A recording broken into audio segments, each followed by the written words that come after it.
from my colleagues, my friends, that during this period of time, they keep on coughing, sneezing, and it is very difficult to breathe. And many will say that when they breathe, they can feel the bitterness in the throat. So this clearly indicate that during this period of time, the air quality is so bad because we cannot stop breathing. And if we breathe, we are inhaling loads of air. And just give the numbers, approximately 500 ml of air we are inhaling with each breath. So you can imagine that in the entire day, how much air we are inhaling in. So we cannot avoid it. Breathing is essential for life. So next comes the population which is having some diseases. Among these diseases, the respiratory illnesses, especially asthma, COPD, these are kind of patient. If I recollect, then during the last approximately 9 months or so, till October or November, all the patients will be stable till Feb. But as soon as this November starts or October ends comes, these people will start coming very frequently. Usually we call these patients to our hospital every 2 to 3 months. Doctor, is there anything one can do to safeguard oneself from this toxic air that we are breathing constantly? Yes, definitely. There are few personal measures. For example, we always say that the maximum bad quality of air is in the morning and late in the evening. So we advise that do not exercise during that period. Avoid going outside. And if you want to do some exercise, always do indoors. Second, you hydrate yourself well. That is very, very important. And then healthy lifestyle. For example, smoking. Smoking is very injurious, as such also. But if you are inhaling a bad air along with you are taking smoking also, so it will add. I can tell you here that in Delhi we are inhaling already a smoke which is equivalent to 10 cigarette per day. So you can imagine that already you are taking a smoke equivalent to 10 cigarette, and if you are right, Doctor, and to get a sense of how bad it is on the ground, we also have my colleague Shreya joining us. Thank you so much for speaking with us this morning. Shreya, over to you. Take us through how smoky and how many cigarettes have you smoked in the last 5 minutes of standing outside waiting for us to come to you, in terms of the air that you're breathing, because like the doctor suggested that it's equivalent to smoking 10 cigarettes. Well, that's right, Divya. We can see that the overall AQI is at 383, and some of the areas have already touched over 400. The air quality is just worsening with each passing day. It is almost like smoking 15 to 20 cigarettes a day. And right here, as you can see, the vehicles are making their way through the dense smog in Delhi. It's noxious grey skies, as you can see. And as per experts, we know that, inadequate public transport services and explosive growth of private vehicles in the national capital are the reason why, the air quality improvements achieved through electric vehicles are not working out. And we also know that, in the last decade, motorized trips in Delhi, using private vehicles have increased by 49%, and the share of bus trips have declined by 20%. So people are, the Graded Response Action Plan also talks about increasing parking free to encourage people in using more of public transport rather than private. But experts say that we need a parking management area plan for it to be effective. And I'm also joined by a little girl here. You tell me, what kind of health impact are you personally experiencing because of the pollution? Headache and eyes itching. And which mask are you using right now? Surgical mask. Okay. And do you think it is the pollution from the cars? And do you personally use the public transport? Yes. Do you think people are less likely in using public transport these days when they can easily opt for, say, Uber or Ola? There's less of carpooling options in Delhi? Yes. They can take Uber and Ola. But there should be more public transport, like buses and everything. Yes. But buses like CNG made less pollution than those cars which make more pollution. Right. So, of course, we know that the health impact is massive, and people are less likely to use public transport, which is one of the root cause of the rising air pollution in the national capital. Over to you. Shreya, of course, visibly today it's looking a whole lot worse, and it's just progressively getting worse by the day. And this is not the week of Diwali. It's been at least a week since Diwali is over. This is not the firecrackers, and what the CSE report is suggesting is vehicular traffic. And of course, now with the temperatures going down and winter setting in, the pollution is only going to rise. Let's just switch tracks to more news coming in, and this is in regard to the vanishing strikes in Ranthambore. 10 out of those 25 missing tigers have been traced. The 14 tigers who went missing from May to September this year, the focus was on finding those particular tigers, and out of those 14 tigers, 9 have been traced. This is after a massive controversy and alarm bells that went ringing over a report claiming that a quarter of the 75 tigers in Ranthambore National Park had gone missing in a matter of a year. We have Gargi joining us. Gargi, finally some action, in terms of, the matter has been investigated, and 9 at least of those tigers have been traced, and the investigations on for tracing the remaining tigers.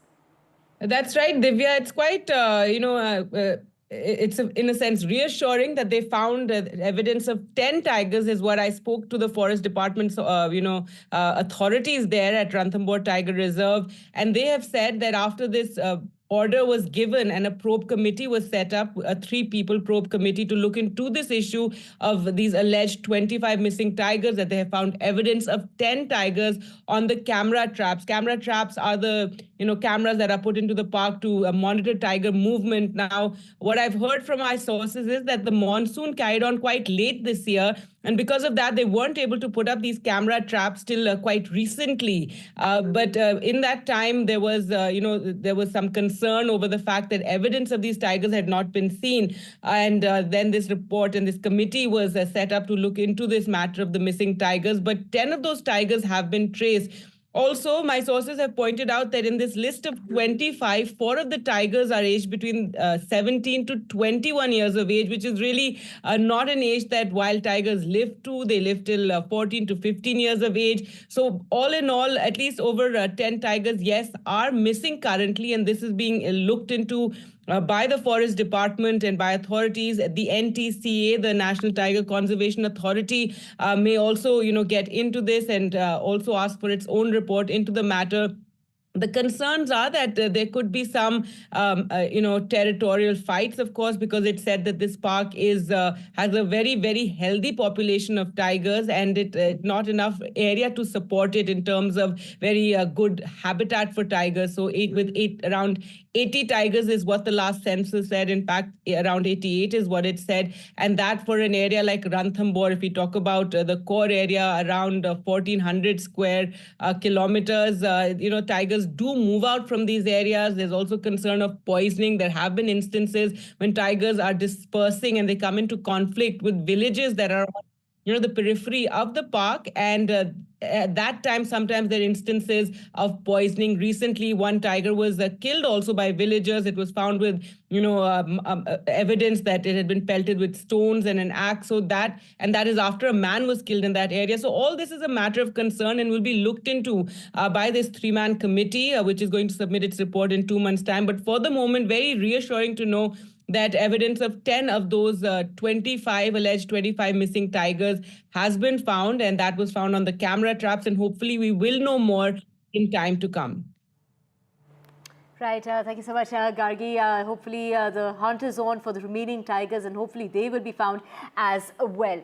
Moving on now to Maharashtra, the pole-bound state, and it's going to be Prime Minister Modi who will begin his campaign trail in the pole-bound state of Maharashtra with a rally that's going to take place in Dhule, followed by a public meeting this afternoon in Nashik. This is Prime Minister Modi's first rally that is going to be held in the northern part of Maharashtra, and then he will proceed to Nashik. The Prime Minister is planning to address 9 rallies in a matter of 1 week, beginning with Dhule. Also Home Minister Amit Shah will be holding rallies in Sangli as well as Satara and Kolhapur. We have Radhika joining us from Maharashtra, from Mumbai. Radhika, of course, the Prime Minister and the Home Minister both in Maharashtra in the pole-bound state, and of course just 2 weeks to go, hardly any time left.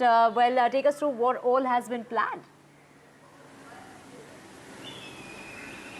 That's right, campaign blitz in Maharashtra. Star campaigners of BJP, Prime Minister Modi and Amit Shah in Maharashtra today. In fact, Prime Minister Modi, as you said, will be holding close to 10 rallies in a span of 4 days. Today being the first one, of course, today he will be holding rallies in Dhule as well as Nasik. These are, RSS-centric regions, also regions where there is a lot of agrarian distress. So Prime Minister is expected to reach out to farmers, particularly onion farmers who are in distress at this point.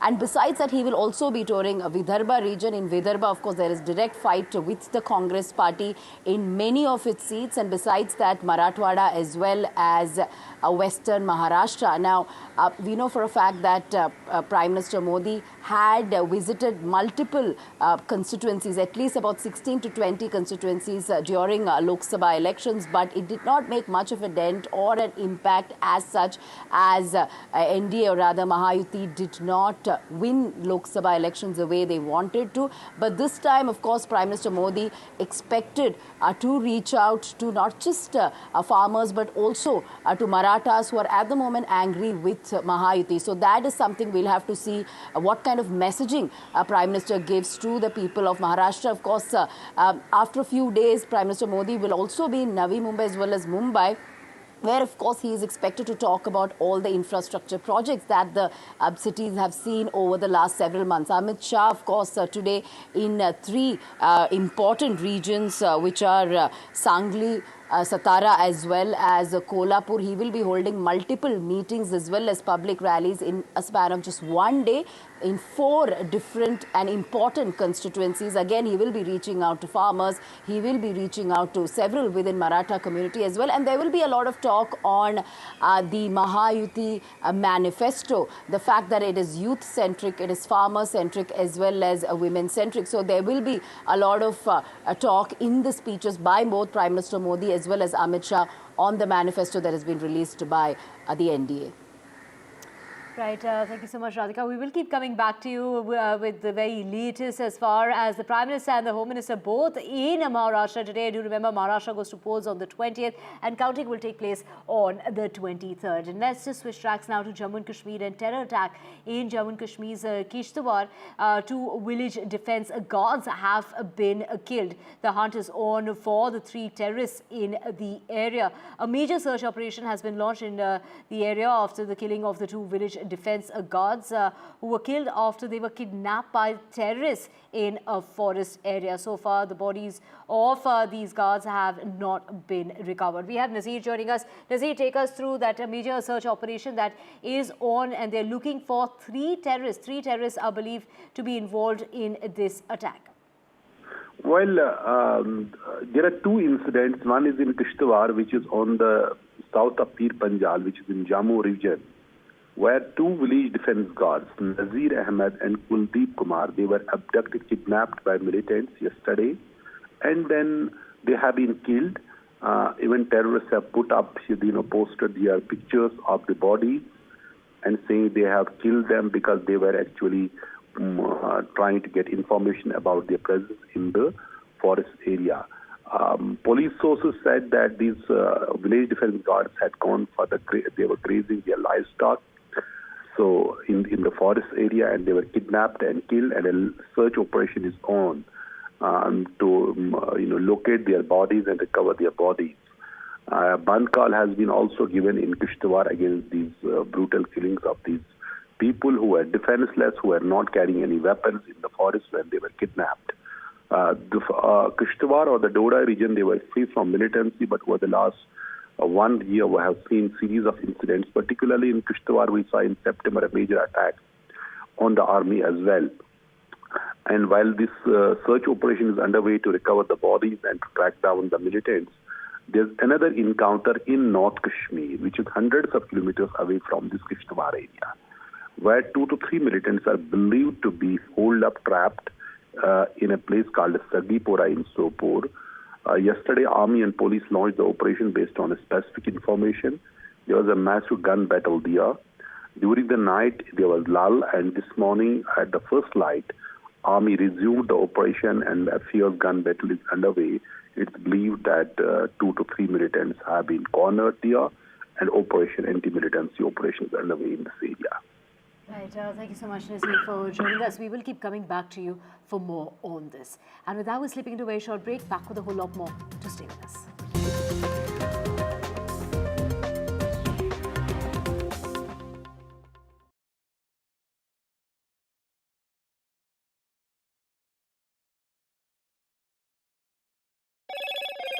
Hello, Moto. Motorola Edge 50 Pro, world's first AI-powered pro-grade camera.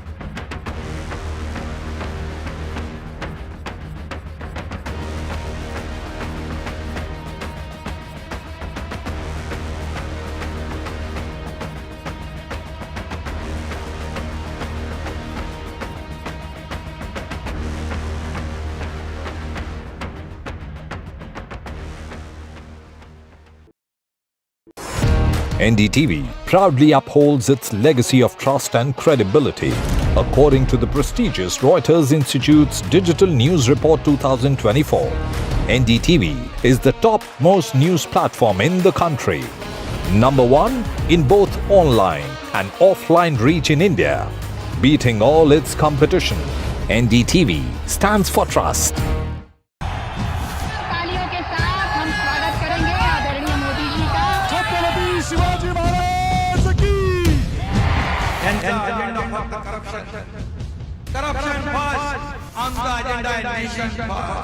घोषणा आणि जनतेचे पैसे लुटणं.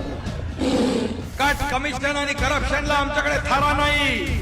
त्यांचा परिवारवाद आमचा महाराष्ट्रवाद. महाराष्ट्रामध्ये 1,75,000 जागा रिक्त आहेत. पण का भरत नाही? राज्याची जनतेच्या घमाच्या पैशाची तिजोरी लुटण्यासाठी हे सरकार आहे. पूर्वीच्या सरकारच्या काळामध्ये निधी देताना त्यांना असं वाटायचं की त्यांच्याच खिशातले पैसे चालले. शेतकऱ्यांना मोफत वीज देण्याचं काम आपल्या सरकारने सुरू केलं.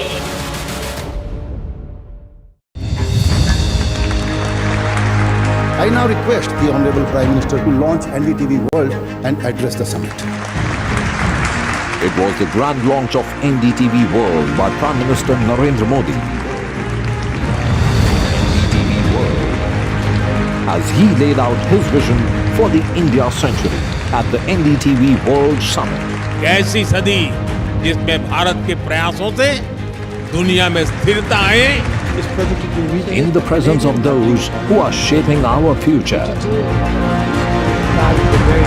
मेरी तरफ से आपको ढेर सारी शुभकामनाएं हैं.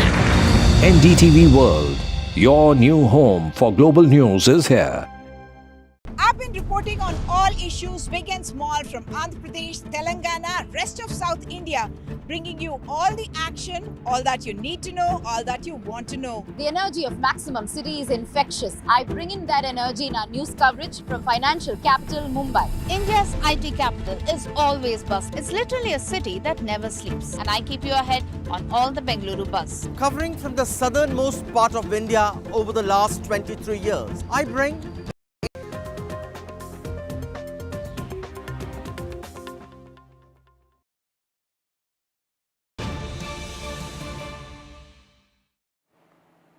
Breaking news coming in with a fresh threat to actor Salman Khan, who has received a threat message yet again. The Mumbai police are investigating the matter, and we have Paras joining us to get us more on this.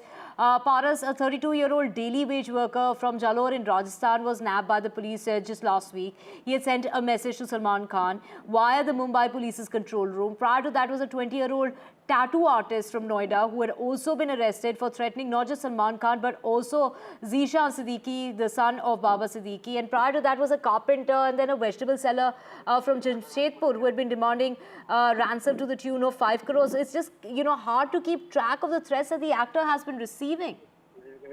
Rightly said, Divya, a very, very difficult situation for Mumbai police because this is the 5th threatening call which has been received by Mumbai police traffic control room and message in 22 days. So this time the threatening message for Salman Khan came into Mumbai traffic control room. Message came around 12 a.m. evening, last night. In this, a song has been written on Salman Khan and Lawrence Vishnoy, and it is said that he should not be spared. Within a month, the person who wrote the song will be killed. The condition of the person who wrote the song will become such that he will not be able to write a song in his name also. If Salman Khan has the courage, then he should save them, Lawrence Bishnoi gang. So this threatening message has came to Mumbai Traffic Police Control Room last night, and now Mumbai Police has again started the investigation in this matter because fifth threatening call has been received in the last 22 days, and it is going worse day by day, because we had also seen yesterday that on 5th actor Shah Rukh Khan received the death threat, and now again Salman Khan has received a death threat in Mumbai Traffic Police Control Room. A message was sent. So the situation for Mumbai Police is getting worse, and they are trying to solve this type of thing, because it, as you said, it is very difficult to track all the calls which is coming, and the calls which is coming are to trace them. It's very difficult. So now the investigation is on. Mumbai Police has started their investigation, and it will be very interesting to see why the call was made. It was a prank call, a hoax call, because from last 3 to 4 threat call, it has to be, as you said, it was a vegetable seller, a tattoo artist.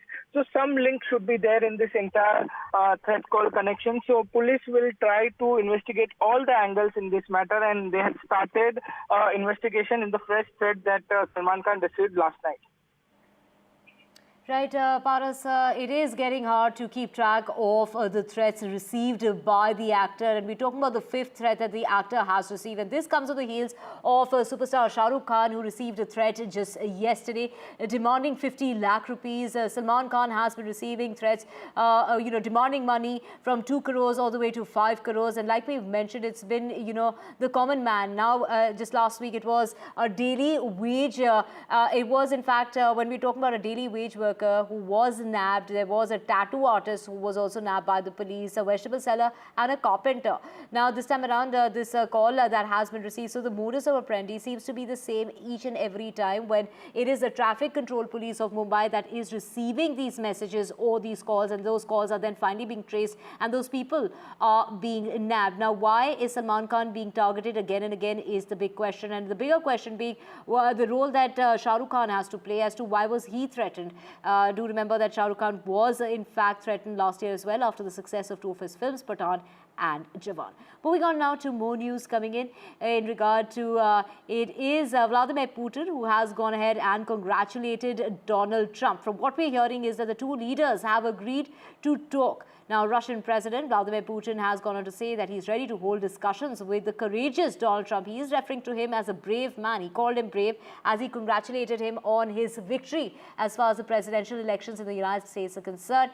Asked whether he was open to holding talks with Trump, the Russian leader went on to say he was ready. And ahead of the US vote, Putin had publicly said that he would prefer to see Joe Biden than to see Kamala Harris in the White House. When asked which candidate is the one that he preferred. Now, Russian president has congratulated Donald Trump on his win, and he's ready to hold discussions as far as the war in Ukraine is concerned with the president-elect.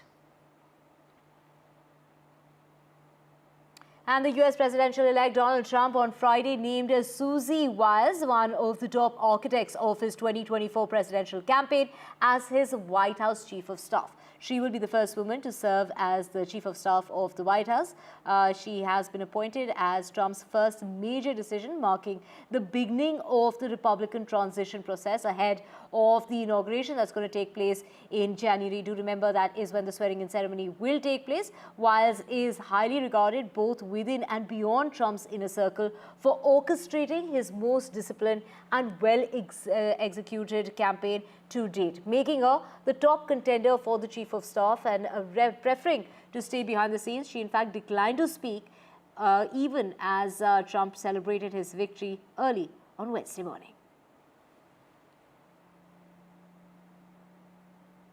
And it is the outgoing president we're talking about when we talk about Joe Biden on Thursday assured that he will ensure a peaceful transfer of power when it comes to the 20th of January, the day when Donald Trump will be sworn in as the 47th president of the United States. He went on to say that they will, in fact, it will be the will of the people that will always prevail as far as democracy is concerned. Unlike what had happened, taking a dig and a hint at Donald Trump, who hadn't conceded the defeat in the last time around when he was up against Joe Biden. Now, in his first remarks after Trump defeated Vice President Kamala Harris in the presidential election, Biden was all praise as far as the Democratic nominee is concerned, saying that she went ahead and gave her whole heart and effort. She gave her whole heart and effort, and she and her entire team should be very proud of the campaign that they ran. That is the support that Biden has finally come out and spoken to. Remember that Biden and Kamala Harris haven't been seen together for months now.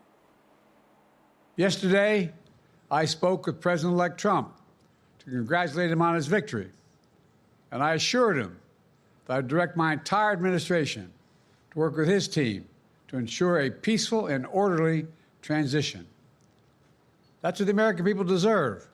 We're leaving behind the strongest economy in the world. All eyes now on the power transition that is set to take place in Washington, D.C. President Biden, who spoke after Kamala Harris conceded defeat after a very decisive mandate that came in favor of Donald Trump, he did say very clearly that the next few weeks will be focused on power transition that has to take place. And secondly, of course, he once again reiterated the strength of American democracy, took a dig at President-elect Donald Trump, saying that we cannot like results only when they favor us, and we should be able to accept results in the case of both victory and defeat. Essentially now Washington DC is preparing for Donald Trump's second administration. He is far more prepared this time around. He has already identified a long list of potential candidates that will be in his administration. He needs about 5,000 to 6,000 new appointees, 800 to 900 of whom are extremely critical, and the next couple of weeks will just be towards ensuring that he gets the right people for the right job. Remember, he's made some very tall commitments, major promises, with some key elements that are likely to be the backbone of his second term in Washington, D.C., essentially immigration, trade being that. And as he looks for those right people for the right job, the world is watching, India is watching, even as it's clear that this time around power transition in America will be smooth. One isn't going to see any of those violent scenes one saw 4 years back. So that's a very good thing that shows that American democracy is only going from strength to strength. All eyes now on what will be the key focus areas of Trump 2.0. Legacy is what is at stake. The decisions that he takes will decide what will be the key legacy that Trump leaves on. And in the interim, the world is watching, and so is NDTV, who will keep giving you all the very latest. In Washington, D.C. for NDTV, this is Gauri Dwivedi. Now, let's just get you the very latest. Sticking with news from the United States, is the Federal Reserve on Thursday cut the key interest rates by another 25 basis points to 4.50 to 4.75%. The rate cut is in line with the market expectations. It comes less than 2 months after it reduced the interest rate by a significant 50 basis points. This is what happened in September, thus kickstarting the rate cut cycle after a gap of 4 years. After 2020, while addressing the media post-policy announcements, the U.S. Federal Reserve chairperson said that the unemployment rate is notably higher as against last year, but it has edged down over the past 3 months and remains low at 4.1% as of the 1st of October. Inflation has eased significantly over the past 2 years. Now, the total PCE prices rose 2.1% during the 12 months ending September, excluding food and energy. Today, the FOMC decided to take another step in reducing the degree of policy restraint by lowering our policy interest rate by a 1/4 percentage point.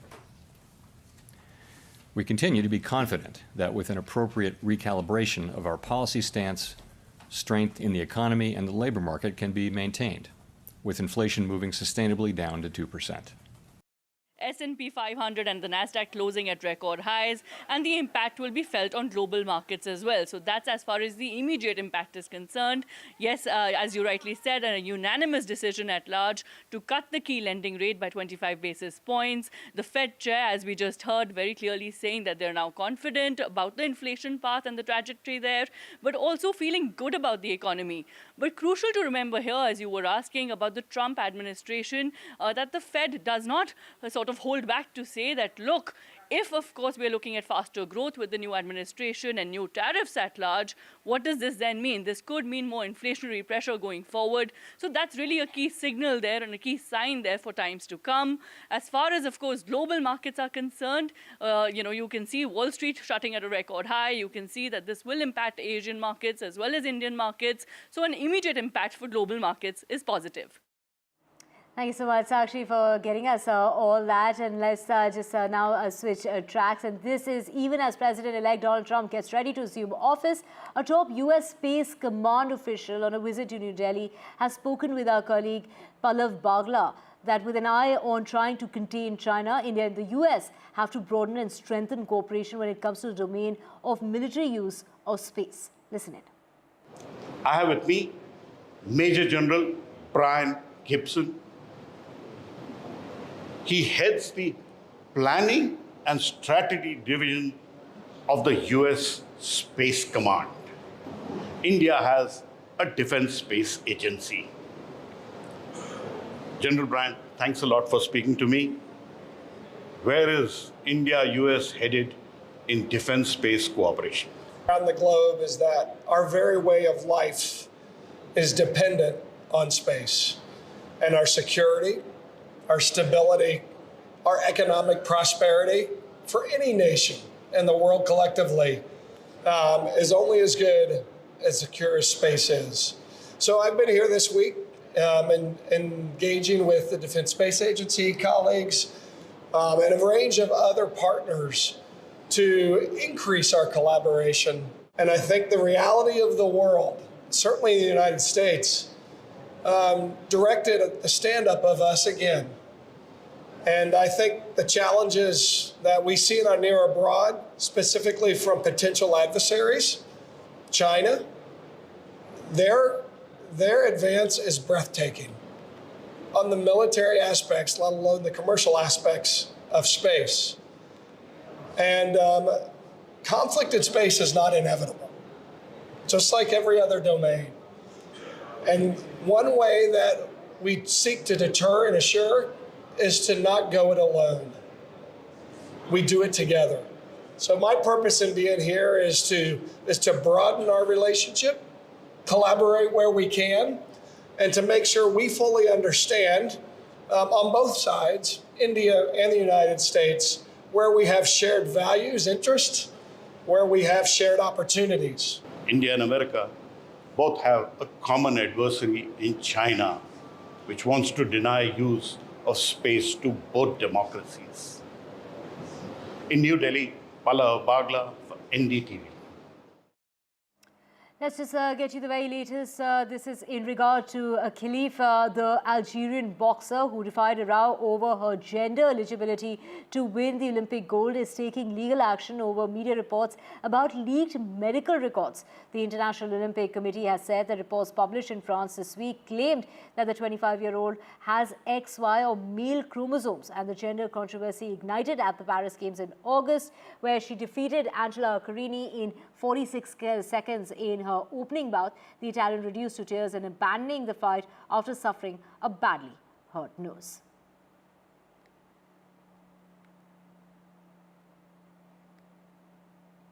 And Afghanistan has a new cricket star. Afghanistan cricket team spinner Allah Ghazanfar scripted history with a brilliant 6-wicket haul to guide his side to a convincing 92-run victory over Bangladesh in the first ODI encounter in Sharjah. The 18-year-old finished with figures of 6 for 26 in 6.3 overs as Bangladesh went from 132 for 3 to 143 all out.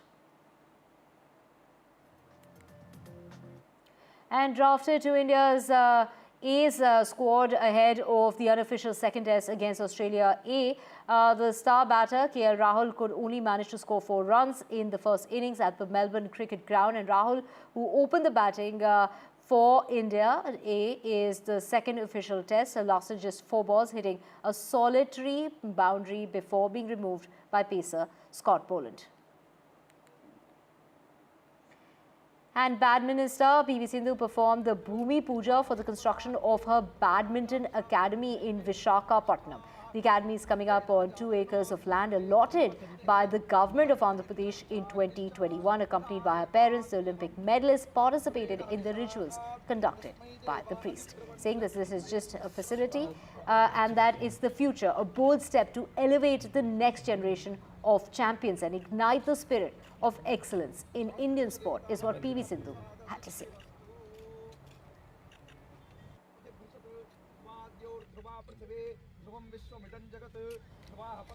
In a new high for sport in India, a Chennai youngster, a class 10 student, has ranked number 3 in show jumping. He ranks number 1 here in the country.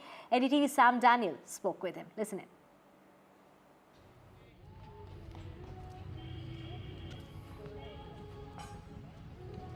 I have with me Chhath Puja, who has come 3rd at the world level in equestrian sports, what we call as show jumping, as part of the FEI Children's Classic Silver Tour. Congrats, Chhath. Thank you so much. How does it feel? I mean, it's overwhelming. I put in a lot of hard work, but then there's more to come. Yeah, I feel really nice. This particular sport depends a lot on your horse. Tell me about the bonding with your horse. You need to have a very nice bond with the horse. You need to know the horse needs to know you, so that in the competition arena, if you're making any mistakes, the horse can cover up, or if the horse is making any mistakes, you can cover up for the horse. Tell me about the thrill in show jumping with horses. In horse riding, I find the thrill because it's very unpredictable. You're controlling an animal which is 3 times the size of you and even more in weight. So it's very unpredictable. It's very expensive. Yes, very expensive. Your long-term dream? My long-term dream is to represent India at the highest levels of competition, the Olympics, the World Championships. I want India to come in the grid for horse riding. Nobody knows that, India is has an equestrian environment in it. So my dream is to win a medal for India. It's good your family is now supporting you. You also want sponsorships so that you can scale greater heights. Yes, definitely. I mean, sponsorships would, will be good because it'll allow me to, ride the best horses, have the best equipment, the best trainers, the best coaches. I mean, sponsorships is a very big thing because buying horses, maintaining them, and then apart from that, being coached, it's a very difficult task. So sponsorships will be very easy on me. Thank you so much, Chhath, and all the best. That was Chhath Puja, a champion in the making in the equestrian space in India. In Chennai with Suresh, Sam Daniel, Find TV. Switching to tech news now, and Apple has finally released Apple Intelligence to consumers through a public update with some major features, but unfortunately, it's only available to those with iPhone 15 Pro and iPhone 16. So what are these features? Let's find out with my colleague, Ishar. One of the most important tech news is the launch of Apple Intelligence, जो पहली बार WWDC में tease किया गया था. I'm Ishan and welcome to NDTV's Technology Programming.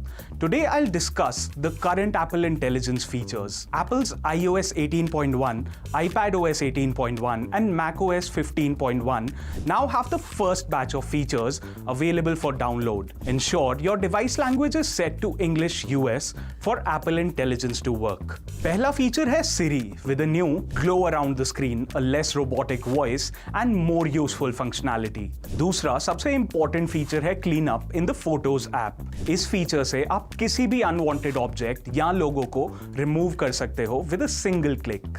अब आप memories prompt से भी create कर सकते हैं in the Photos app. Apple Intelligence आपके notifications, emails and unread messages को भी summarize कर सकता है. It also includes writing tools जिससे आप किसी भी text को rewrite, summarize और proofread कर सकते हैं. CarPlay also gets a new Siri animation when used with an Apple Intelligence-enabled iPhone. Future updates will reveal more features. Keep following NDTV for more content like this. See you guys in the next one. And staying with tech news and staying with Ishan, AR and VR technologies have been evolving by the day. And let's just get you, what does this really mean? What will be the future of these technologies? Ishan, break it down for us. AR and VR headsets have been around for a while, but most of them are either lacking in features or way too bulky. Welcome to NDTV's technology programming. Today, I'm going to talk about the future of AR glasses and VR headsets. Apple Vision Pro सबसे ज़्यादा features के साथ आने वाला AR headset है, but it's super expensive and not really practical to wear all the time. Recently, Meta ने team up किया था Ray-Ban के साथ to make the Meta Smart Glasses, which are pretty cool but not very useful. Not so long ago, Snapchat showed off its Spectacles 5th Gen, और Meta ने अपने Orion Smart Glasses का prototype दिखाया था. Both of them have tiny projectors, built-in speakers, and a processor that might be pretty powerful, making them small and potentially replacing bulky AR headsets. But ये दोनों ही अपने early stages of development में हैं. Meta Orion currently costs $10,000 to make and is still a long way from being affordable for most people. Still, I don't think वो time ज़्यादा दूर है when we might see a computer that you can wear like regular sunglasses and control with just your gestures, all for the price of a smartphone. One thing we do know is that you can stay up to date on all the latest developments by following NDTV. Catch you next time. Switching tracks to Delhi now, and devotees perform the Chhath Puja. This is a festival in which devotees worship and make offerings to the setting and rising sun. And devotees especially take the fast, they tend to fast at this time of the year. And of course, there were devotees who were offering prayers to the rising sun in the Yamuna, even though there was a ban by the court that was in place. Do remember, it's highly toxic as far as the froth is concerned, and which is why there was a ban. But again, that has gone down the drain.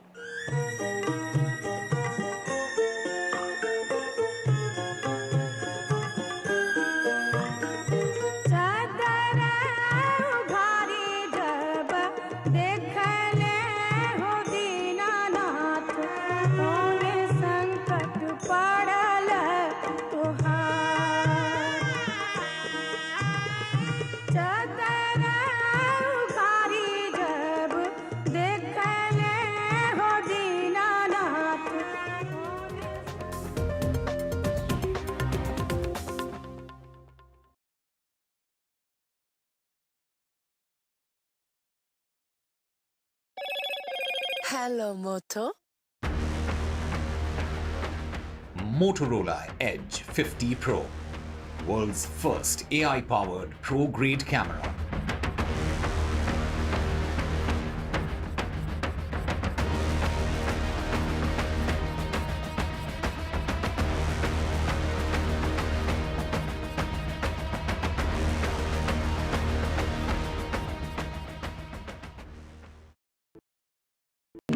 NDTV proudly presents NDTV World Summit 2024, the India Century. I now request the Honorable Prime Minister to launch NDTV World and address the summit. Prime Minister Narendra Modi's inaugural session at the NDTV Summit outlined his vision for the India Century, driven by aspirational India. हमारा प्रयास होगा भारत की century सिर्फ भारत की नहीं बल्कि पूरी मानवता की जीत की सेंचुरी बने. The summit brought together prominent global leaders, highlighting India's pivotal role on the world stage. Not just Indians trusting India's leadership, but the global South especially trusting India's leadership. Permanent seat on the UN Security Council is something that should be India's right. Canada is concerned, I think there are some very specific issues. I think a lot of people know that.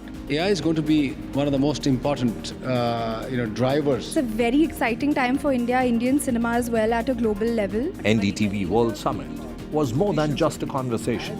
It was a confluence of ideas poised to shape our global future.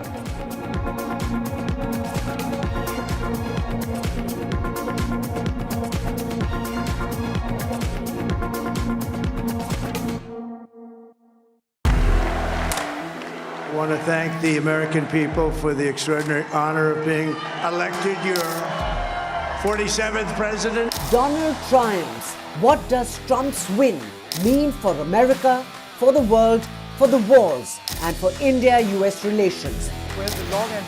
Non-stop coverage on NDTV. Top analysts and voices from the ground. Extensive coverage on NDTV.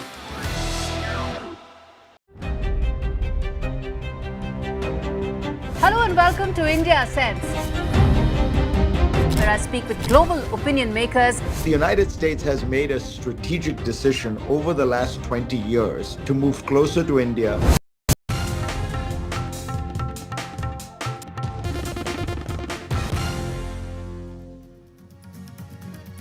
A very good morning. You're watching NDTV 24/7. I'm Divya Wadhwa. We have a whole lot lined up for you, including a fresh threat to actor Salman Khan after Shah Rukh Khan received a threat yesterday. We'll get you all the details of the fifth threat that actor Salman Khan has received. That and a whole lot more. First, the headlines. Delhi chokes on. This is as far as the toxic air is concerned. Visibly, it's getting worse. It is starting to hurt the eyes of the citizen of the national capital. A thick blanket of smog that covers the national capital region. Air quality lingering in the severe category. What is the solution to pollution? Is it blaming the farmers alone? The solution, the big question. Two village defense guards have been killed in Kishtwar in Jammu and Kashmir. Anti-terror search operations are underway.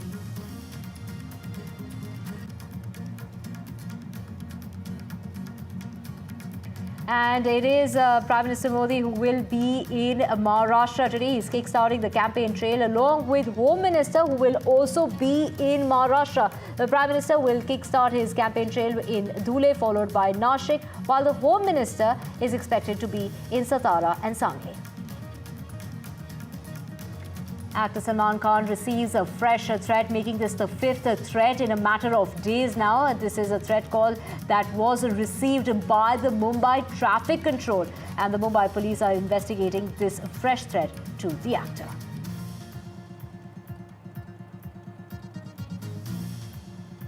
And as Joe Biden, the outgoing president of the United States, promises a peaceful transfer to as far as the new president-elect is concerned, Donald Trump's transition kicks off with the chief of staff hire. The Russian president has gone ahead and congratulated Donald Trump on winning the U.S. elections, and he has gone on to say that he is ready to speak with Donald Trump. Policies is cheering the Fed rate cut. This is the second cut in a matter of months from September, when the rate cut was down by 50 basis points. Now, this time around, the Fed cut key lending rate has been slashed by 25 basis points.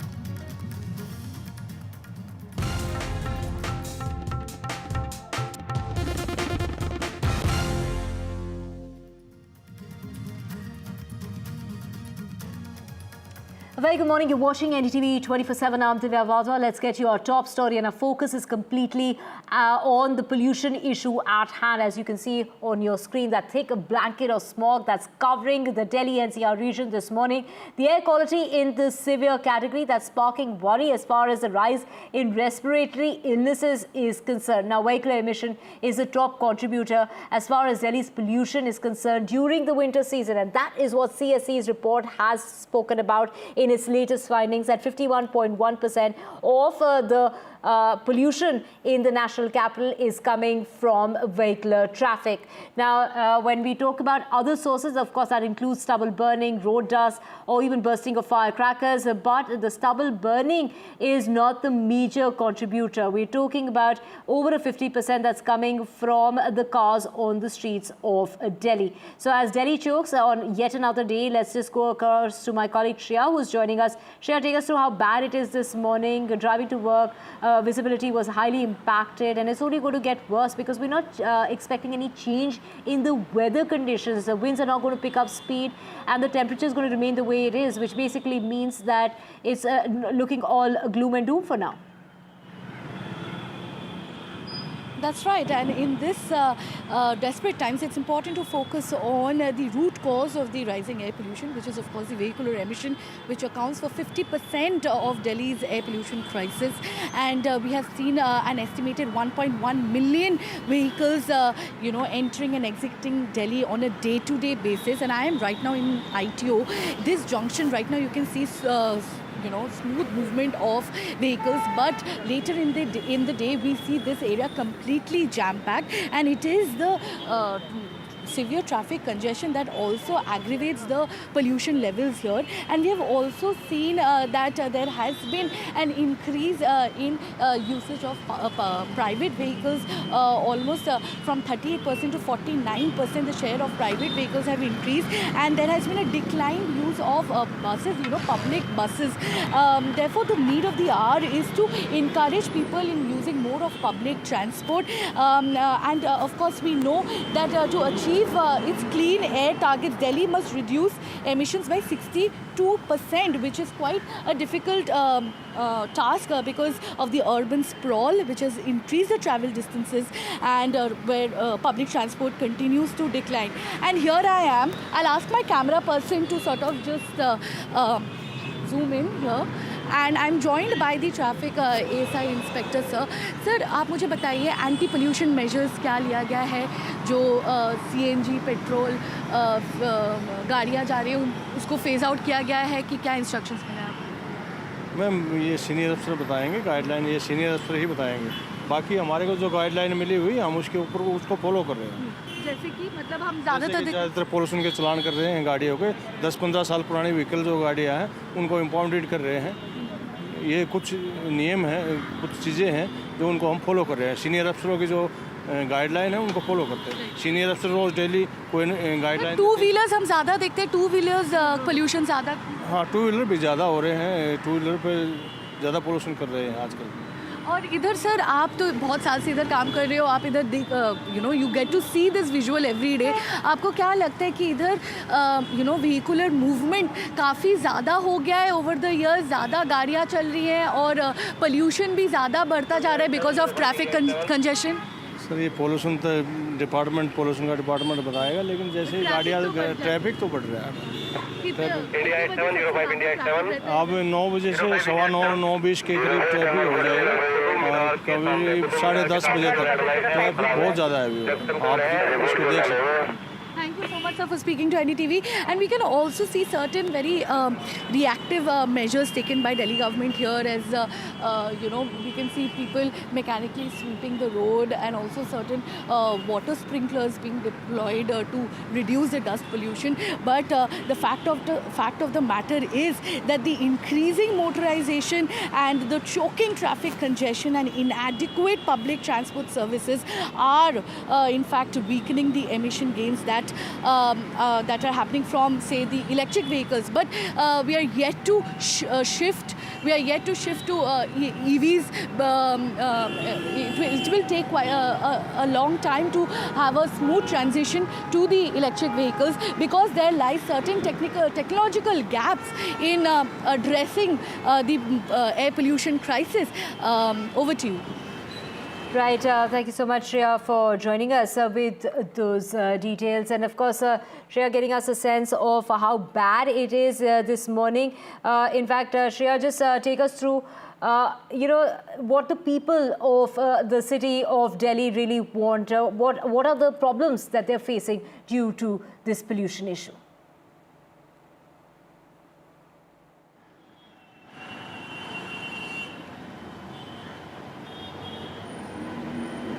Well, there is of course a rising health impact due to pollution, because we know that these vehicular emission kind of increases the particulate matter, the PM10 and PM2.5 levels, which are extremely injurious to one's health. It increases acute bronchitis and respiratory issues, breathing issues. People are already facing, burning sensation in their eyes, and other lungs related issue, because we know that direct exposure to prolonged exposure to this kind of pollution levels is almost as injurious as smoking 15 to 20 cigarettes a day. So it is definitely taking a massive toll health wise in the national capital. Right, thank you so much, Shreya. And of course, what are the gaps as far as the technological intervention is concerned in tackling air pollution? My colleague Shreya finds out. I'm currently joined by the CEO of Drive, Shipra Mishra. Drive is essentially the science and technology cluster with the central government, and I'm also joined by Dr. Amrita Dawn. And we know that the annual air pollution crisis cannot be tackled without technological intervention. So I'm here to discuss that with ma'am. Ma'am, please take us through what kind of technological interventions have been undertaken under Drive. If you look at the sources of pollution, most of the pollution pertinent to Delhi NCR region can be attributed to 3-4 point sources, most important being vehicular pollution, right? Now, again, I have to appreciate the significant effort of the Delhi government in terms of promoting EVs, both in public as well as, private transportation. However, given the technological hurdles that still exist in the EV segment, which is, range anxiety and other problems that are there with EVs, still it is not possible to completely make the EVs mainstream. So therefore, we also need to look at, technology interventions where there is a lot of idle time in the vehicles at traffic, so how to manage traffic better, plus switch from diesel to more non-polluting sources of fuel. One, we are mandated to use technological intervention towards environmental sustainability. Air pollution has so far been one of our major thrust areas, and we have executed a few one pilot named as Project Samir, where we wanted to execute the efficacy of various startup-led innovations towards mitigation and monitoring of air pollution in Delhi NCR. So within the cluster ecosystem, there exists a lot of innovative and sustainable technologies which deal with smart monitoring of environmental parameters along with smart mitigation, both outdoor and indoor. We also, within the cluster, there is also a very innovative solution which is on the making. The prototype is being developed, which will effectively also reduce the vehicular emission by retrofitting itself towards the tailpipe of vehicles. Right, thank you so much, Shreya, for getting us those details. Now, switching tracks to news coming in regarding actor Salman Khan, who has now received a fresh threat, making it the 5th threat that the actor has received. The new threat is from the Bishnoi gang, is what we are hearing. The Bishnoi gang has sent a threat message to the Mumbai Control Room Police. And to get more on this, we have Paras joining us. Paras, earlier on, the threats that were received by the Mumbai police were from the common man, daily wage earner, a vegetable seller, a tattoo artist, also a carpenter. But this time around, this message that has been received by the Mumbai police seems to have come from the Bishnoi gang.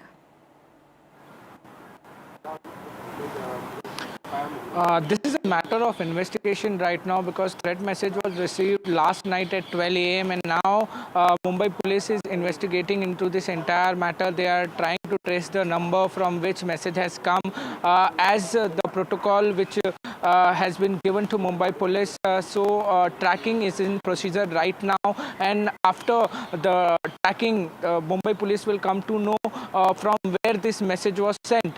So this is a matter of investigation. The threat message was received last night at 12 a.m. A person claiming that he is from Lawrence Bishnoi gang and he will kill a person who has written a song on Salman and Lawrence Bishnoi, and if Salman has courage, then he can try to save that person. In a month he will kill. So this message was received, and after that investigation is on this entire matter.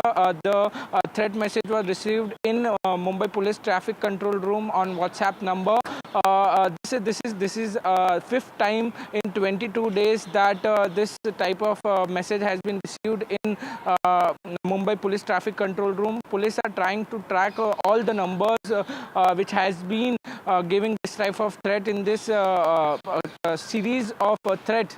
There are total number of 4 persons which has been arrested. One was tattoo artist, one was vegetable sellers, one was arrested from Karnataka in this matter, one from Rajasthan. So there are total of 4 people arrested, and this is the new fresh threat which has been received, and now the investigation is on. We have to wait till the investigation reaches to the point where the police will know exactly the location of the sender. Right, thank you so much, Paris. We will keep coming back to you for more details on this fresh threat that has been received by the actor.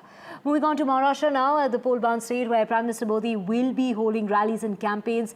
While Prime Minister Modi will be holding a rally in Dhule and a public meeting will take place in Nasik, it is the Home Minister Amit Shah who will be also in Maharashtra holding rallies as well as meetings. We're talking about the Home Minister. He will be in Sangli, Satara as well as Kolhapur. Now, the farmers' unrest has been quite a burning issue when it comes to Dhule and Nasik, and the Prime Minister is expected to reach out to the farmers in these regions. And the consolidation as far as the Muslim and the Maratha vote is concerned against the BJP is another challenge as far as these constituencies are concerned.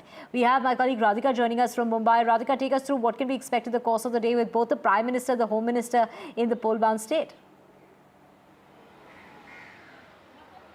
Absolutely. Prime Minister Modi as well as Home Minister Amit Shah are going to be in Maharashtra. In fact, Prime Minister Modi will be starting his poll campaign in the state with campaigns as well as public meetings and rallies in Dhule as well as Nanded. And as you rightly pointed out, Dhule and Nanded, of course, these are RSS center points. But besides that, these are also regions which are facing a farmers' distress, agrarian distress. So reaching out to farmers will be an objective as far as Prime Minister Modi is concerned. And these are regions where consolidation of Muslim as well as Maratha votes have happened in the past, and which is going to be a big challenge as far as BJP is concerned. And besides that, of course, Prime Minister will be holding at least about 10 rallies and campaigns in a span of 4 days across Maharashtra. And these are regions within Vidarbha where BJP will be having direct contest or fight with the Congress party. Besides that, drought-prone Marathwada regions are going to be focus areas, and Western Maharashtra as well. So these are the places Prime Minister Modi will be camping and will be holding rallies in a span of 4 days over the next 10 days. As far as Amit Shah's program is concerned, yes, he is holding multiple rallies, at least about 4 of them in 3 regions, which are Sangli, Satara as well as Kolhapur. You know, as far as BJP is concerned, yes, it is the big brother within Mahayuti. Close to 150 seats are being fought by BJP. And in many of these regions that we're talking about, the direct fight is with the Congress party and some with UBT Sena. So largely it is to woo voters within Marathwada regions as well as Western Maharashtra, and also to approach the farmers who are in distress, especially in Nasik, where onion farmers are not really happy. They're unhappy with the export ban as well. And there are tons and tons of promises and guarantees that have been made by the BJP in its manifesto, in the Mahayuti manifesto, which are directed at farmers and also, of course, youth as well as women. So yes, it is going to be a campaign blitz as far as Prime Minister Modi and Amit Shah are concerned. We'll have to see how they manage to woo voters in several of these regions in the state. Right, thank you so much, Radhika. We will keep coming back to you. And from poll-bound state of Maharashtra to poll-bound state of Jharkhand, now the Election Commission has completed preparations for the 2-phase elections in the state on the 13th of this month, followed by the 20th of November. The Chief Electoral Officer, K. Ravi Kumar, in an exclusive interview with NDTV, spoke about the security arrangements and also the allegations against him, saying that there is just no evidence that has been provided. Let's just listen in. We have with us K. Ravi Kumar, the Chief Electoral Officer of Jharkhand. Sir, can you just give us an overview about the poll preparations in Jharkhand? Jharkhand is going for poll in 2 phases. First phase polling on November 13th and the second phase on November 28th. The preparation is as per the schedule, and We have detailed planner for that. As per the planner, the work is going on, and we are ready for a peaceful election. What are the security measures, especially in Naxal-affected areas? Because we have heard that around 100 Naxals, the security establishment has seen the movement of around 100 Naxals in few areas like Singhbhum and Bokaro. So what are the specific preparations for in those areas? The Naxal-affected areas and the districts detailed surveyed, and something around 3,000 both have Naxal-affected threats. According to the threat level, we prepared the deployment plan, and the force is being deployed in that area. So wherever the security issues are there, we are airlifting the polling personnel also, and the security arrangements will be pulled through for the Naxal areas also. Can you elaborate on security arrangements, sir? How many forces from the central agencies and the state police? So normally we won't share the number of CAPF and other. No, we won't share that. And we got sufficient force for the election purpose. That is the only statement I can make. So we have sufficient forces, and our state police are so well trained for the purpose. And for a long period, they are handling these Naxal issues, and they know the terrain also. So we'll handle this issue. There is no issue at all. Let's just switch tracks to Jammu and Kashmir, and this is in regard to with the new latest attack that we have seen.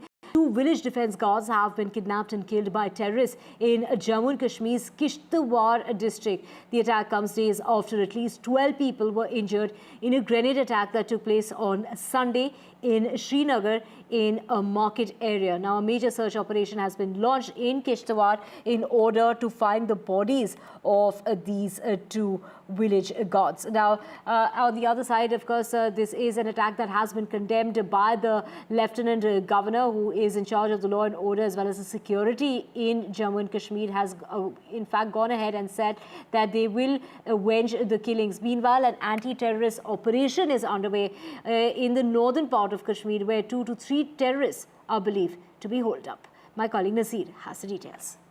Well, there are 2 incidents. One is in Kishtwar, which is on the south of Pir Panjal, which is in Jammu region, where 2 village defense guards, Nazir Ahmed and Kuldeep Kumar, they were abducted, kidnapped by militants yesterday, and then they have been killed.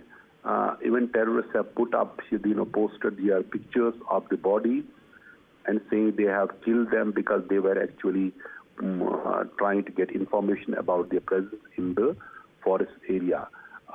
Police sources said that these village defense guards had gone for they were grazing their livestock, so in the forest area, and they were kidnapped and killed, and a search operation is on to locate their bodies and recover their bodies. Bandkal has been also given in Kishtwar against these brutal killings of these people who were defenseless, who were not carrying any weapons in the forest when they were kidnapped.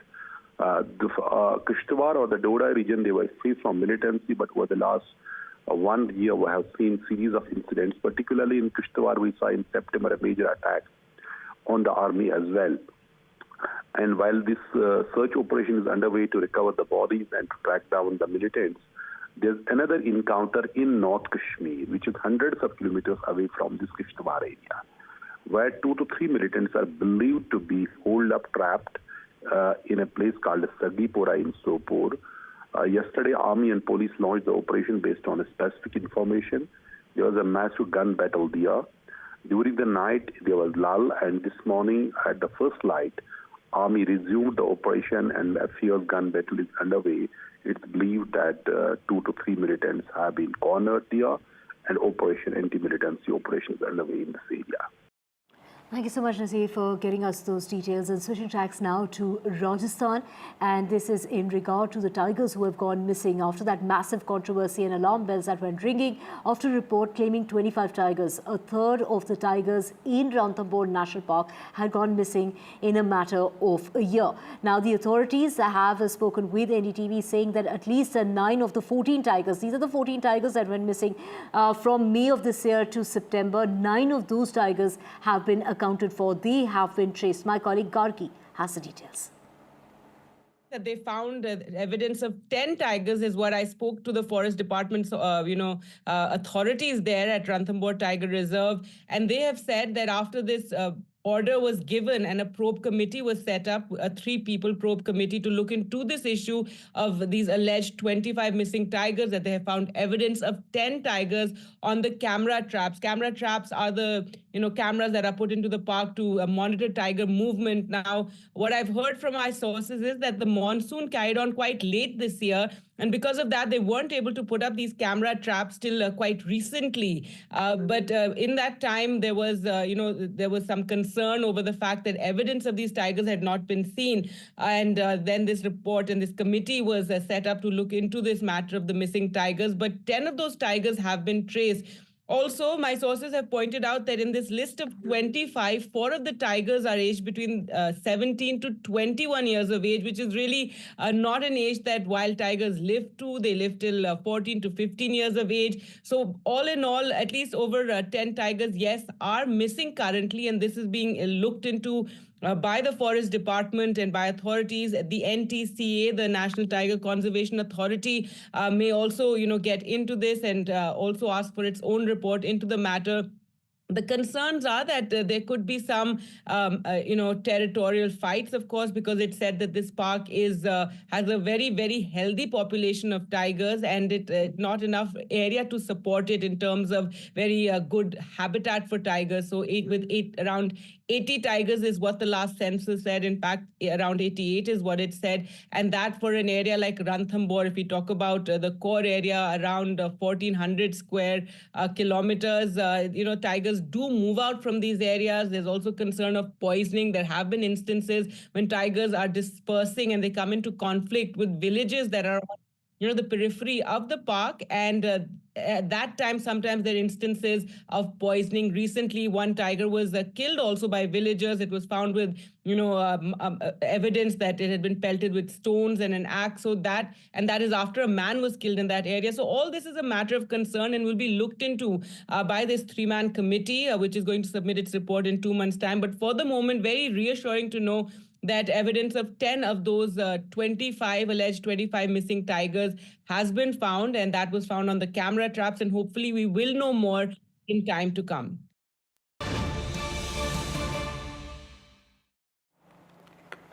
Breaking news coming in, and this is from Karnataka. The police have booked BJP's Tejasvi Surya FIR for spreading misleading news over a farmer's death and linking it to the Waqf land row.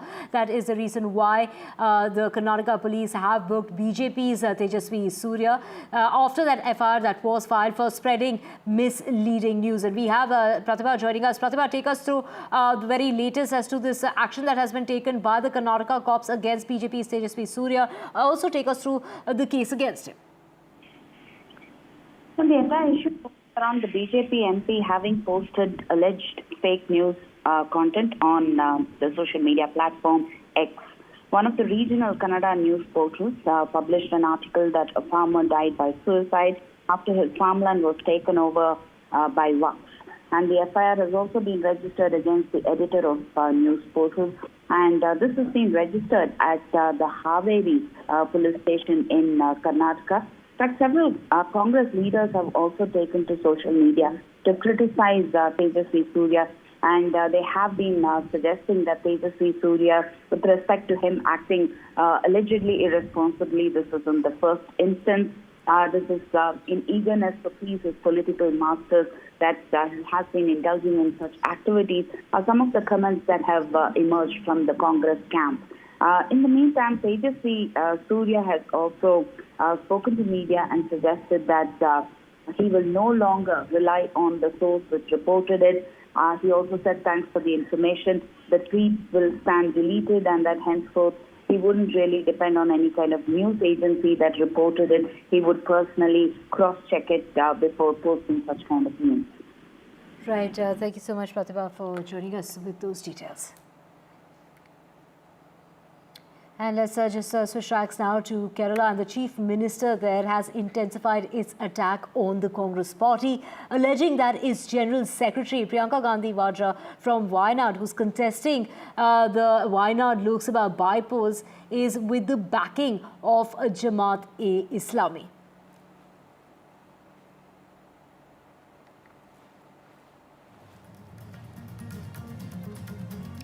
With that, we are slipping into a very short break. Back with a whole lot more. Just stay with us.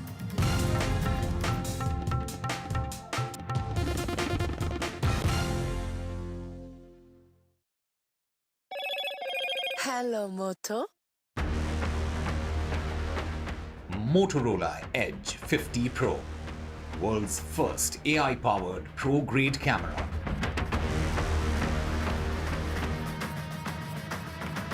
And pollution intensifies as far as Delhi is concerned. Delhi is choked as far as the skies are concerned, with the pollution levels in the severe category. Visibly, it's only getting worse by the day.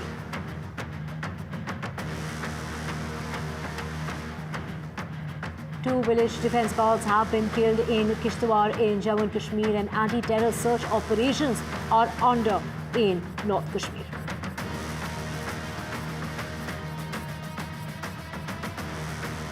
Prime Minister Modi and Home Minister Amit Shah both will be in Maharashtra today. The Prime Minister will start his campaign trail in Dhule, followed by Nasik, while the Home Minister is going to be in Sangli and Satara.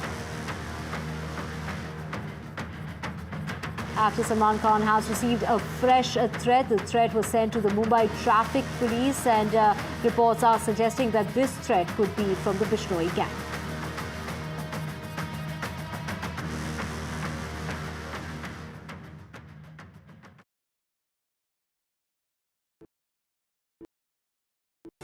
Stay informed and entertained with the new and updated NDTV News app. You can watch all our channels live, listen to podcasts, read breaking and exclusive news from around the world and more. Download the NDTV app today and get access to the best journalism and storytelling on your smartphone or tablet. The NDTV app. News that matters to you. We reached an agreement on patrolling.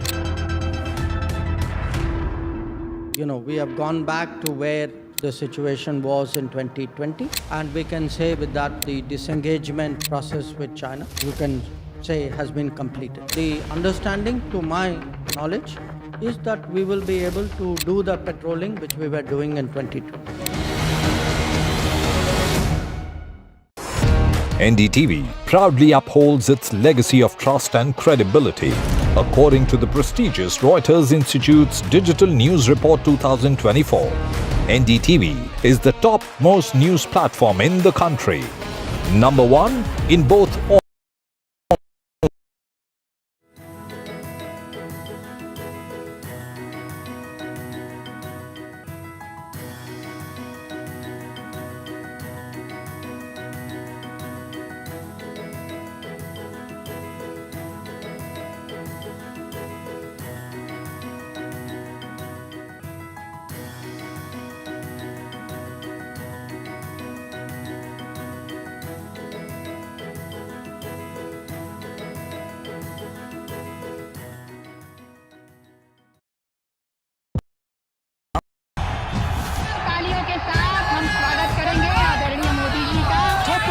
Shivaji Maharaj की यांचा agenda फक्त corruption first आमचा agenda आहे nation first घोषणा आणि जनतेचे पैसे लुटणं cut commission आणि करप्शनला आमच्याकडे थारा नाही त्यांचा परिवारवाद आमचा महाराष्ट्रामध्ये 1,75,000 जागा रिक्त आहेत पण का भरत नाही राज्याची जनतेच्या घमाच्या पैशाची तिजोरी लुटण्यासाठी हे सरकार आहे पूर्वीच्या सरकारच्या काळामध्ये निधी देताना त्यांना असं वाटायचं की त्यांच्याच खिशातले पैसे चालले शेतकऱ्यांना मोफत वीज देण्याचं काम आपल्या सरकारने सुरू केलं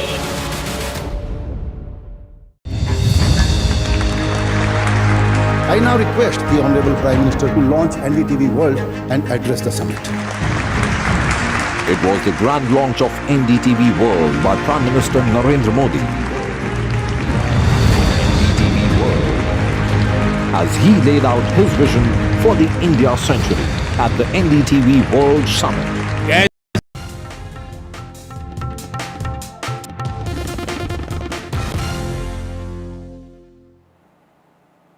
Welcome back. Now, the Supreme Court today is scheduled to pronounce its judgment on a batch of petitions seeking minority status for the Aligarh, this is the Aligarh Muslim University, the AMU. The Supreme Court is scheduled to decide whether the Aligarh Muslim University enjoys a minority status which empowers the religious and linguistic minorities to establish and administer educational institutions. And to get more on this, we have Sunil Prabhu joining us.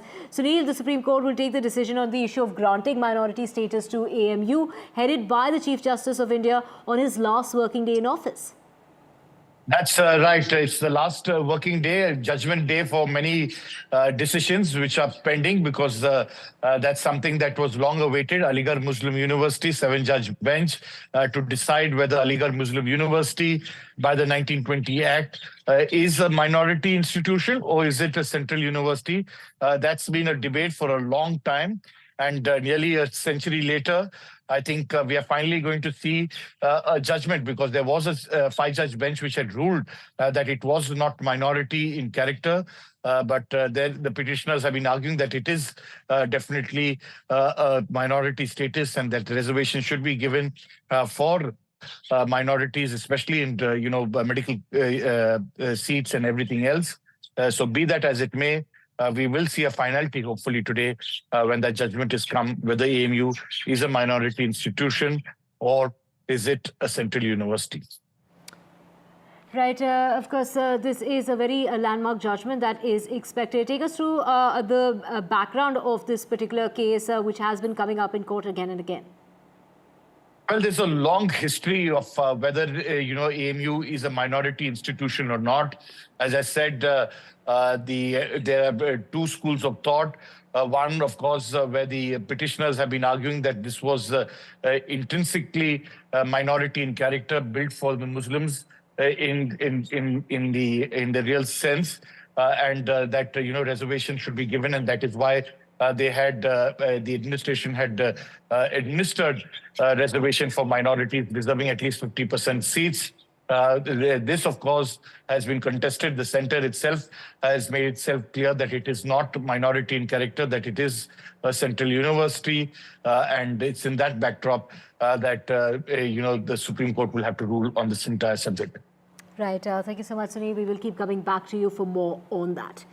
Well, moving on to more news, and this is international news coming in with Russian President Vladimir Putin, who was heard saying on Thursday, well, this is in regard to Donald Trump. Donald Trump, who will be taking over as the 47th president of the United States. It is Donald Trump who is, in fact, when asked about Donald Trump, Russian President Vladimir Putin went on to say that he was ready to hold a conversation and discussions with the courageous Donald Trump. Referring to him as someone brave, he went ahead and congratulated him on his victory in the presidential elections in the United States. Asked whether he was open to holding talks with Trump, the Russian leader went ahead and said that he was ready and that he would rather have Donald Trump in the White House instead of Kamala Harris.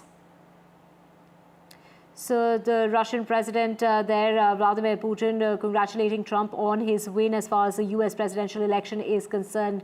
Vladimir Putin was also heard saying that he's ready to discuss the Ukraine war with Donald Trump, hailing him as someone who's brave and courageous. The US president-elect Donald Trump, while Putin says Trump's claims on ending the war deserve attention and a new world order is being formed, is what Vladimir Putin had to say. So, let's just get my colleague Disha joining us. Disha Bakshi, this is quite a, when it comes to Putin, with Putin being very expressive about congratulating Donald Trump, saying that he would rather see him in the White House instead of Kamala Harris, and that he's ready to have talks with him. And this is at a time when Donald Trump has spoken about, peace and not having a war. He's spoken about ending the war in a phone call.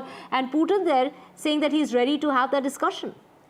Right, Divya. So In terms of how Putin has congratulated Donald Trump, he's in fact hailed the president-elect as a courageous man, as someone who really conducted himself very well when it comes to facing 2 assassination attempts during his election campaign. So this was, in fact, when he congratulated Trump, he hailed him as a very strong leader.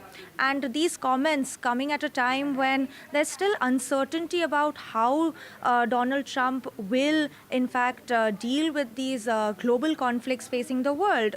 In terms of the war in Ukraine, President-elect Trump, on various speeches during his election campaign, did vow to end the war in Ukraine on his first day back in office. So now that Russian President Putin has in fact said that he's willing to have these discussions and this dialogue with Donald Trump, it's crucial messaging because Trump has also said that he will cut back on aid and military aid to Kyiv, and hence this comment comes at a very crucial stage. So apart from congratulating Trump, he also said that, these comments are coming at a time when there's a new world order is forming in the global stage. So it's important.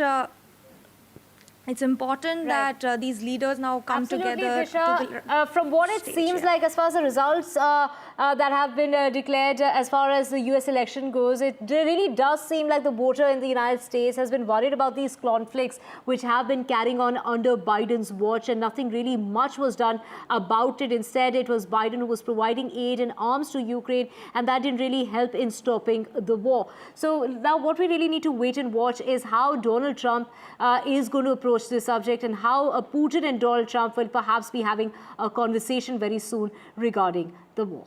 Well, moving on, US President-elect Donald Trump has named Susie Wiles, one of the top architects of his 2024 presidential campaign, as his White House Chief of Staff. She will be the first woman to serve as the Chief of Staff of the White House. She has been appointed. She was Trump's first major decision that has come about, marking the beginning of the Republican transition process ahead of the inauguration. Do remember, he will be sworn in on the 20th of January next year. Wiles is highly regarded both within and beyond Trump's inner circle for orchestrating his most disciplined and well-executed campaign to date, making her the top contender for the role. Preferring to stay behind the scenes, she in fact declined to even speak as Trump celebrated his victory early on Wednesday morning.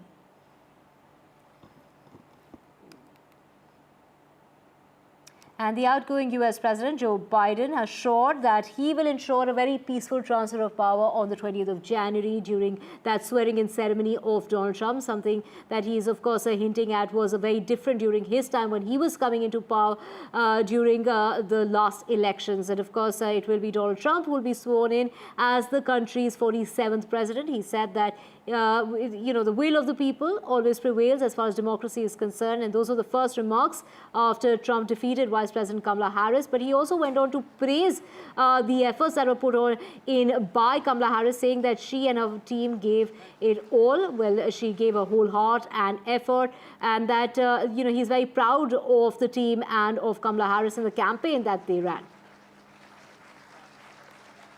Yesterday, I spoke with President-elect Trump to congratulate him on his victory. And I assured him that I'd direct my entire administration to work with his team to ensure a peaceful and orderly transition. That's what the American people deserve. We're leaving behind the strongest economy in the world. All eyes now on the power transition that is set to take place in Washington, D.C. President Biden, who spoke after Kamala Harris conceded defeat after a very decisive mandate that came in favor of Donald Trump, he did say very clearly that the next few weeks will be focused on power transition that has to take place. And secondly, of course, he once again reiterated the strength of American democracy, took a dig at President-elect Donald Trump, saying that we cannot like results only when they favor us, and we should be able to accept results in the case of both victory and defeat. Essentially now Washington DC is preparing for Donald Trump's second administration. He is far more prepared this time around. He has already identified a long list of potential candidates that will be in his administration. He needs about 5,000 to 6,000 new appointees, 800 to 900 of whom are extremely critical, and the next couple of weeks will just be towards ensuring that he gets the right people for the right job. Remember, he's made some very tall commitments, major promises, with some key elements that are likely to be the backbone of his second term in Washington DC, essentially immigration, trade being that. And as he looks for those right people for the right job, the world is watching, India is watching, even as it's clear that this time around power transition in America will be smooth. One isn't going to see any of those violent scenes one saw 4 years back. So that's a very good thing that shows that American democracy is only going from strength to strength. All eyes now on what will be the key focus areas of Trump 2.0. Legacy is what is at stake. The decisions that he takes will decide what will be the key legacy that Trump leaves on. And in the interim, the world is watching, and so is NDTV, who will keep giving you all the very latest. In Washington, D.C. for NDTV, this is Gauri Dwivedi. Thank you so much, Gauri. And staying with news from the United States, the Federal Reserve has cut the key interest rate by another 25 basis points to 4.50 to 4.75%. The rate cut is in line with the market expectations. It comes less than 2 months after it reduced the interest rates by a significant 50 basis points, thus kick-starting the rate cut cycle after a gap of 4 years after 2020. While addressing the media post-policy announcement, the U.S. Federal Chairman said the unemployment rate is notably higher as against last year, but it has edged down over the past 3 months and remains low at 4.1%. Let's listen in. The FOMC decided to take another step in reducing the degree of policy restraint by lowering our policy interest rate by a 1/4 percentage point. We continue to be confident that with an appropriate recalibration of our policy stance, strength in the economy and the labor market can be maintained, with inflation moving sustainably down to 2%. All right, so there has been a cut by the Federal Reserve of 25 basis points in the policy rate, and that, of course, is the headline. There was consensus in that committee as well, and this was largely expected. There was a Bloomberg estimate that there would be a 25 basis point cut. Now, what was more important was the commentary that justified this action by the Fed, and that came through in the press conference that was held by the Fed Chair Jerome Powell. In that, he spoke about the fact that there has been progress that has been made towards bringing inflation down to that 2% target, but there is a little bit of discomfort about the way that it's moving towards that goal. At the same time, there are signs that the job market has cooled off. And indeed, in the latest development, the latest data points to the fact that jobless claims in the week ended the 3rd of November has gone back to pre-COVID levels. So that is more or less in line with what Powell was speaking when he said that the job market is cooling off. Now, the joker in the pack, of course, in this context is the Trump presidency, which is set to start at the start of next year. There is a wide expectation that Trump's policies will be inflationary in nature, and so that's certainly something that the Fed will watch very closely. At the same time, the U.S. economy is on a bit of an uptrend. The question is, at this juncture, whether Trump's policy will also lead to an improvement in economic growth in the U.S. What the Fed will want to avoid is a situation of stagflation, where you have a weak economy as well as high inflation, and that really is going to be the worst case scenario. They're going to probably hold their horses, so you might well not see another rate cut in the rest of this year, and you'll have to wait till next year for that to pan out. For India, what is most important to watch is the yields in the US, and they've been on an uptrend. In the short term, a stronger dollar and higher yields are negative for emerging markets, including India. Thank you so much, Alex, for getting us those details. Now switching tracks in a new high for sport in India, a Chennai youngster, a class 10 student, has ranked number 3 in show jumping. He ranks number 1 in the country back home, but it's NDTV Sam Daniel who spoke with the star. Let's listen in. I have with me Chhath Puja, who has come 3rd at the world level in equestrian sports, what we call as show jumping, as part of the FEI Children's Classic Silver Tour. Congrats, Chhath. Thank you so much. How does it feel? I mean, it's overwhelming. I put in a lot of hard work, but then there's more to come. Yeah, I feel really nice. This particular sport depends a lot on your horse. Tell me about the bonding with your horse. You need to have a very nice bond with the horse. You need to know the horse needs to know you, so that in the competition arena, if you're making any mistakes, the horse can cover up, or if the horse is making any mistakes, you can cover up for the horse. Tell me about the thrill in show jumping with horses. In horse riding, I find the thrill because it's very unpredictable. You're controlling an animal which is 3 times the size of you and even more in weight. So it's very unpredictable. It's very expensive. Yes, very expensive. Your long-term dream? My long-term dream is to represent India at the highest levels of competition, the Olympics, the World Championships. I want India to come in the grid for horse riding. Nobody knows that, India is has an equestrian environment in it.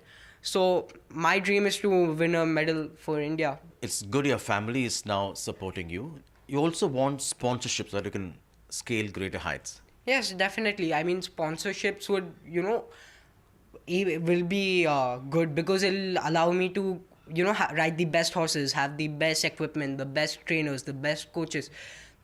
I mean, sponsorships is a very big thing because buying horses, maintaining them, and then apart from that, being coached, it's a very difficult task. So sponsorships will be very easy on me. Thank you so much, Chhath, and all the best. That was Chhath Puja, a champion in the making in the equestrian space in India. In Chennai with Suresh, Sam Daniel, Find TV. And staying with sports news, Imane Khalif, the Algerian boxer who defied a row over her gender eligibility to win Olympic gold, is taking legal action over media reports about leaked medical records. The International Olympic Committee has gone on to say reports that were published in France this week claiming that the 25-year-old has XY or male chromosomes, and the gender controversy ignited at the Paris Games in August, where she defeated Angela Carini in 40 seconds in her opening bout. Afghanistan has a new cricket star. Afghanistan cricketer team spinner Allah Ghazanfar scripted history with a brilliant 6-wicket haul to guide his side to a convincing 92-run victory over Bangladesh in the first ODI encounter in Sharjah on Wednesday. The 18-year-old finished with figures of 6 for 26 in 6.3 overs as Bangladesh went from 132 for 3 to 143 all out while chasing a target of 236 runs. Drafted to India's A, scored ahead of the unofficial second test against Australia A. Star batter KL Rahul could only manage to score 4 runs in the first innings at the Melbourne Cricket Ground. Rahul, who opened the batting for India A in the second official test, lasted just 4 balls. He was included in the squad to prepare for the Border Gavaskar Trophy, but his wicket left India struggling at 9 for 3 in 1.3 overs. And badminton star PV Sandhu performed the Bhumi Puja for the construction of her academy. We're talking about her badminton academy in Visakhapatnam, which is over a land area of 2 acres, which has been allotted by the government of Andhra Pradesh since 2021. Accompanied by her parents, she participated in the rituals, and she also went on to say that this isn't just a facility, it's the future, a bold step to elevate the next generation of champions and ignite the spirit of excellence in Indian sports. From sports, let's switch tracks now to tech news, and it's AR and VR technologies that have been evolving by the day. But what will be the future of these technologies? My colleague Ishan has the details. AR and VR headsets have been around for a while, but most of them are either lacking in features or way too bulky. Welcome to NDTV's Technology Programming. Today, I'm going to talk about the future of AR glasses and VR headsets. Apple Vision Pro सबसे ज़्यादा features के साथ आने वाला AR headset है, but it's super expensive and not really practical to wear all the time. Recently, Meta ने team up किया था Ray-Ban के साथ to make the Meta Smart Glasses, which are pretty cool but not very useful. Not so long ago, Snapchat showed off its Spectacles 5th Gen, और Meta ने अपने Orion Smart Glasses का prototype दिखाया था. Both of them have tiny projectors, built-in speakers, and a processor that might be pretty powerful, making them small and potentially replacing bulky AR headsets. But ये दोनों ही अपने early stages of development में हैं. Meta Orion currently costs $10,000 to make and is still a long way from being affordable for most people. Still, I don't think वो time ज़्यादा दूर है when we might see a computer that you can wear like regular sunglasses and control with just your gestures, all for the price of a smartphone. One thing we do know is that you can stay up to date on all the latest developments by following NDTV. Catch you next time. And staying with tech news and staying with Ishan, now Apple has finally released Apple Intelligence to consumers through a public update, which is starting up now. And unfortunately, this is only available for those who have iPhone 15 Pro or iPhone 16. Ishan, what are those updates and what are the main features of this? Take us through. One of the most important tech news is the launch of Apple Intelligence, जो पहली बार WWDC में tease किया गया था. I'm Ishan and welcome to NDTV's Technology Programming. Today I'll discuss the current Apple Intelligence features. Apple's iOS 18.1, iPadOS 18.1 and macOS 15.1 now have the first batch of features available for download. In short, your device language is set to English US for Apple Intelligence to work. पहला feature है Siri with a new glow around the screen, a less robotic voice and more useful functionality. दूसरा सबसे important feature है cleanup in the Photos app. इस feature से आप किसी भी unwanted object या लोगो को remove कर सकते हो with a single click. अब आप memories prompt से भी create कर सकते हैं in the Photos app. Apple Intelligence आपके notifications, emails and unread messages को भी summarize कर सकता है. It also includes writing tools जिससे आप किसी भी text को rewrite, summarize और proofread कर सकते हैं. CarPlay also gets a new Siri animation when used with an Apple Intelligence enabled iPhone. Future updates will reveal more features. Keep following NDTV for more content like this. See you guys in the next one. Thank you so much, Ishan. And switching tracks now to the Chhath Puja that is being celebrated.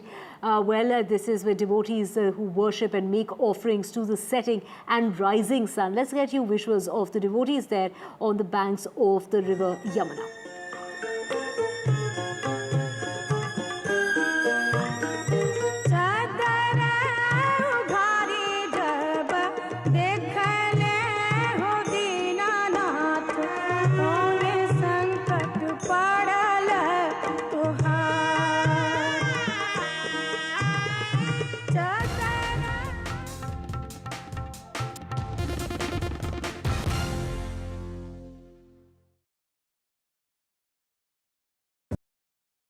I've been reporting on all issues, big and small, from Andhra Pradesh, Telangana, rest of South India, bringing you all the action, all that you need to know, all that you want to know. The energy of Maximum City is infectious. I bring in that energy in our news coverage from financial capital, Mumbai. India's IT capital is always bustling. It's literally a city that never sleeps. And I keep you ahead on all the Bengaluru buzz. Covering from the southernmost part of India over the last 23 years, I bring in-depth and 360-degree coverage from the Dravidian heartland. The land of Mishti is also known for its bitter politics. I have seen much water flow under the Howrah Bridge, covering Bengal in all its vivid colors. NDTV proudly presents NDTV World Summit 2024, the India Century. I now request the Honorable Prime Minister to launch NDTV World and address the summit. Prime Minister Narendra Modi's inaugural session at the NDTV Summit outlined his vision for the India Century, driven by aspirational India. हमारा प्रयास होगा भारत की century सिर्फ भारत की नहीं बल्कि पूरी मानवता की जीत की सेंचुरी बने. The summit brought together prominent global leaders, highlighting India's pivotal role on the world stage. Not just Indians trusting India's leadership, but the global South especially trusting India's leadership. Permanent seat on the UN Security Council is something that should be India's right. Canada is concerned, I think there are some very specific issues. I think a lot of people know that. AI is going to be one of the most important, drivers. It's a very exciting time for India, Indian cinema as well at a global level. NDTV World Summit was more than just a conversation. It was a confluence of ideas poised to shape our global future.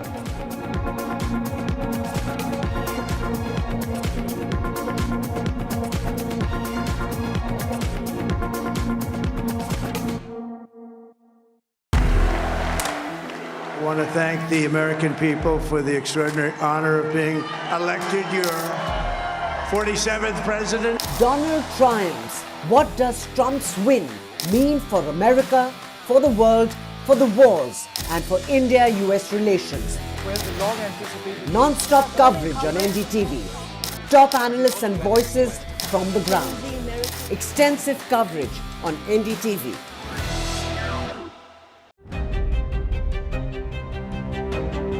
Hello and welcome to India Sense, where I speak with global opinion makers. The United States has made a strategic decision over the last 20 years to move closer to India. So a $7 trillion economy.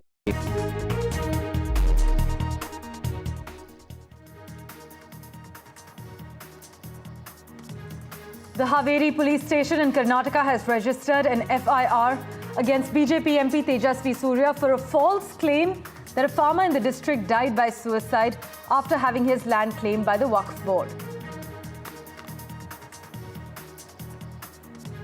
In an NDTV exclusive interview, Ajit Pawar says there is no question of going back to the Mahavikas Aghadi.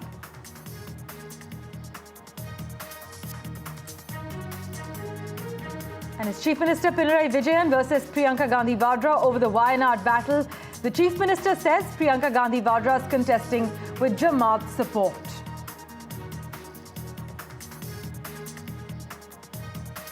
The Supreme Court is scheduled to pronounce its verdict on a vexed legal question whether the Aligarh Muslim University enjoyed a minority status under Article 30 of the Constitution, which empowers the religious and linguistic minorities to establish and administer educational institutions.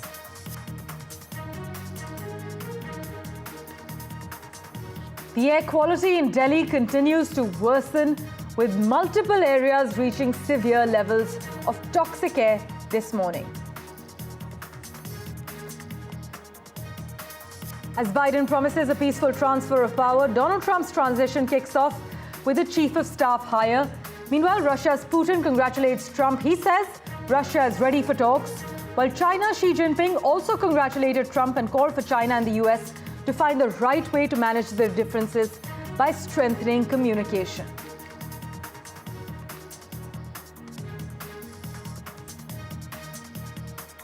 The US Federal Reserve has cut the key interest rates by another 25 basis points to 4.75%. The rate cut is in line with the market expectations.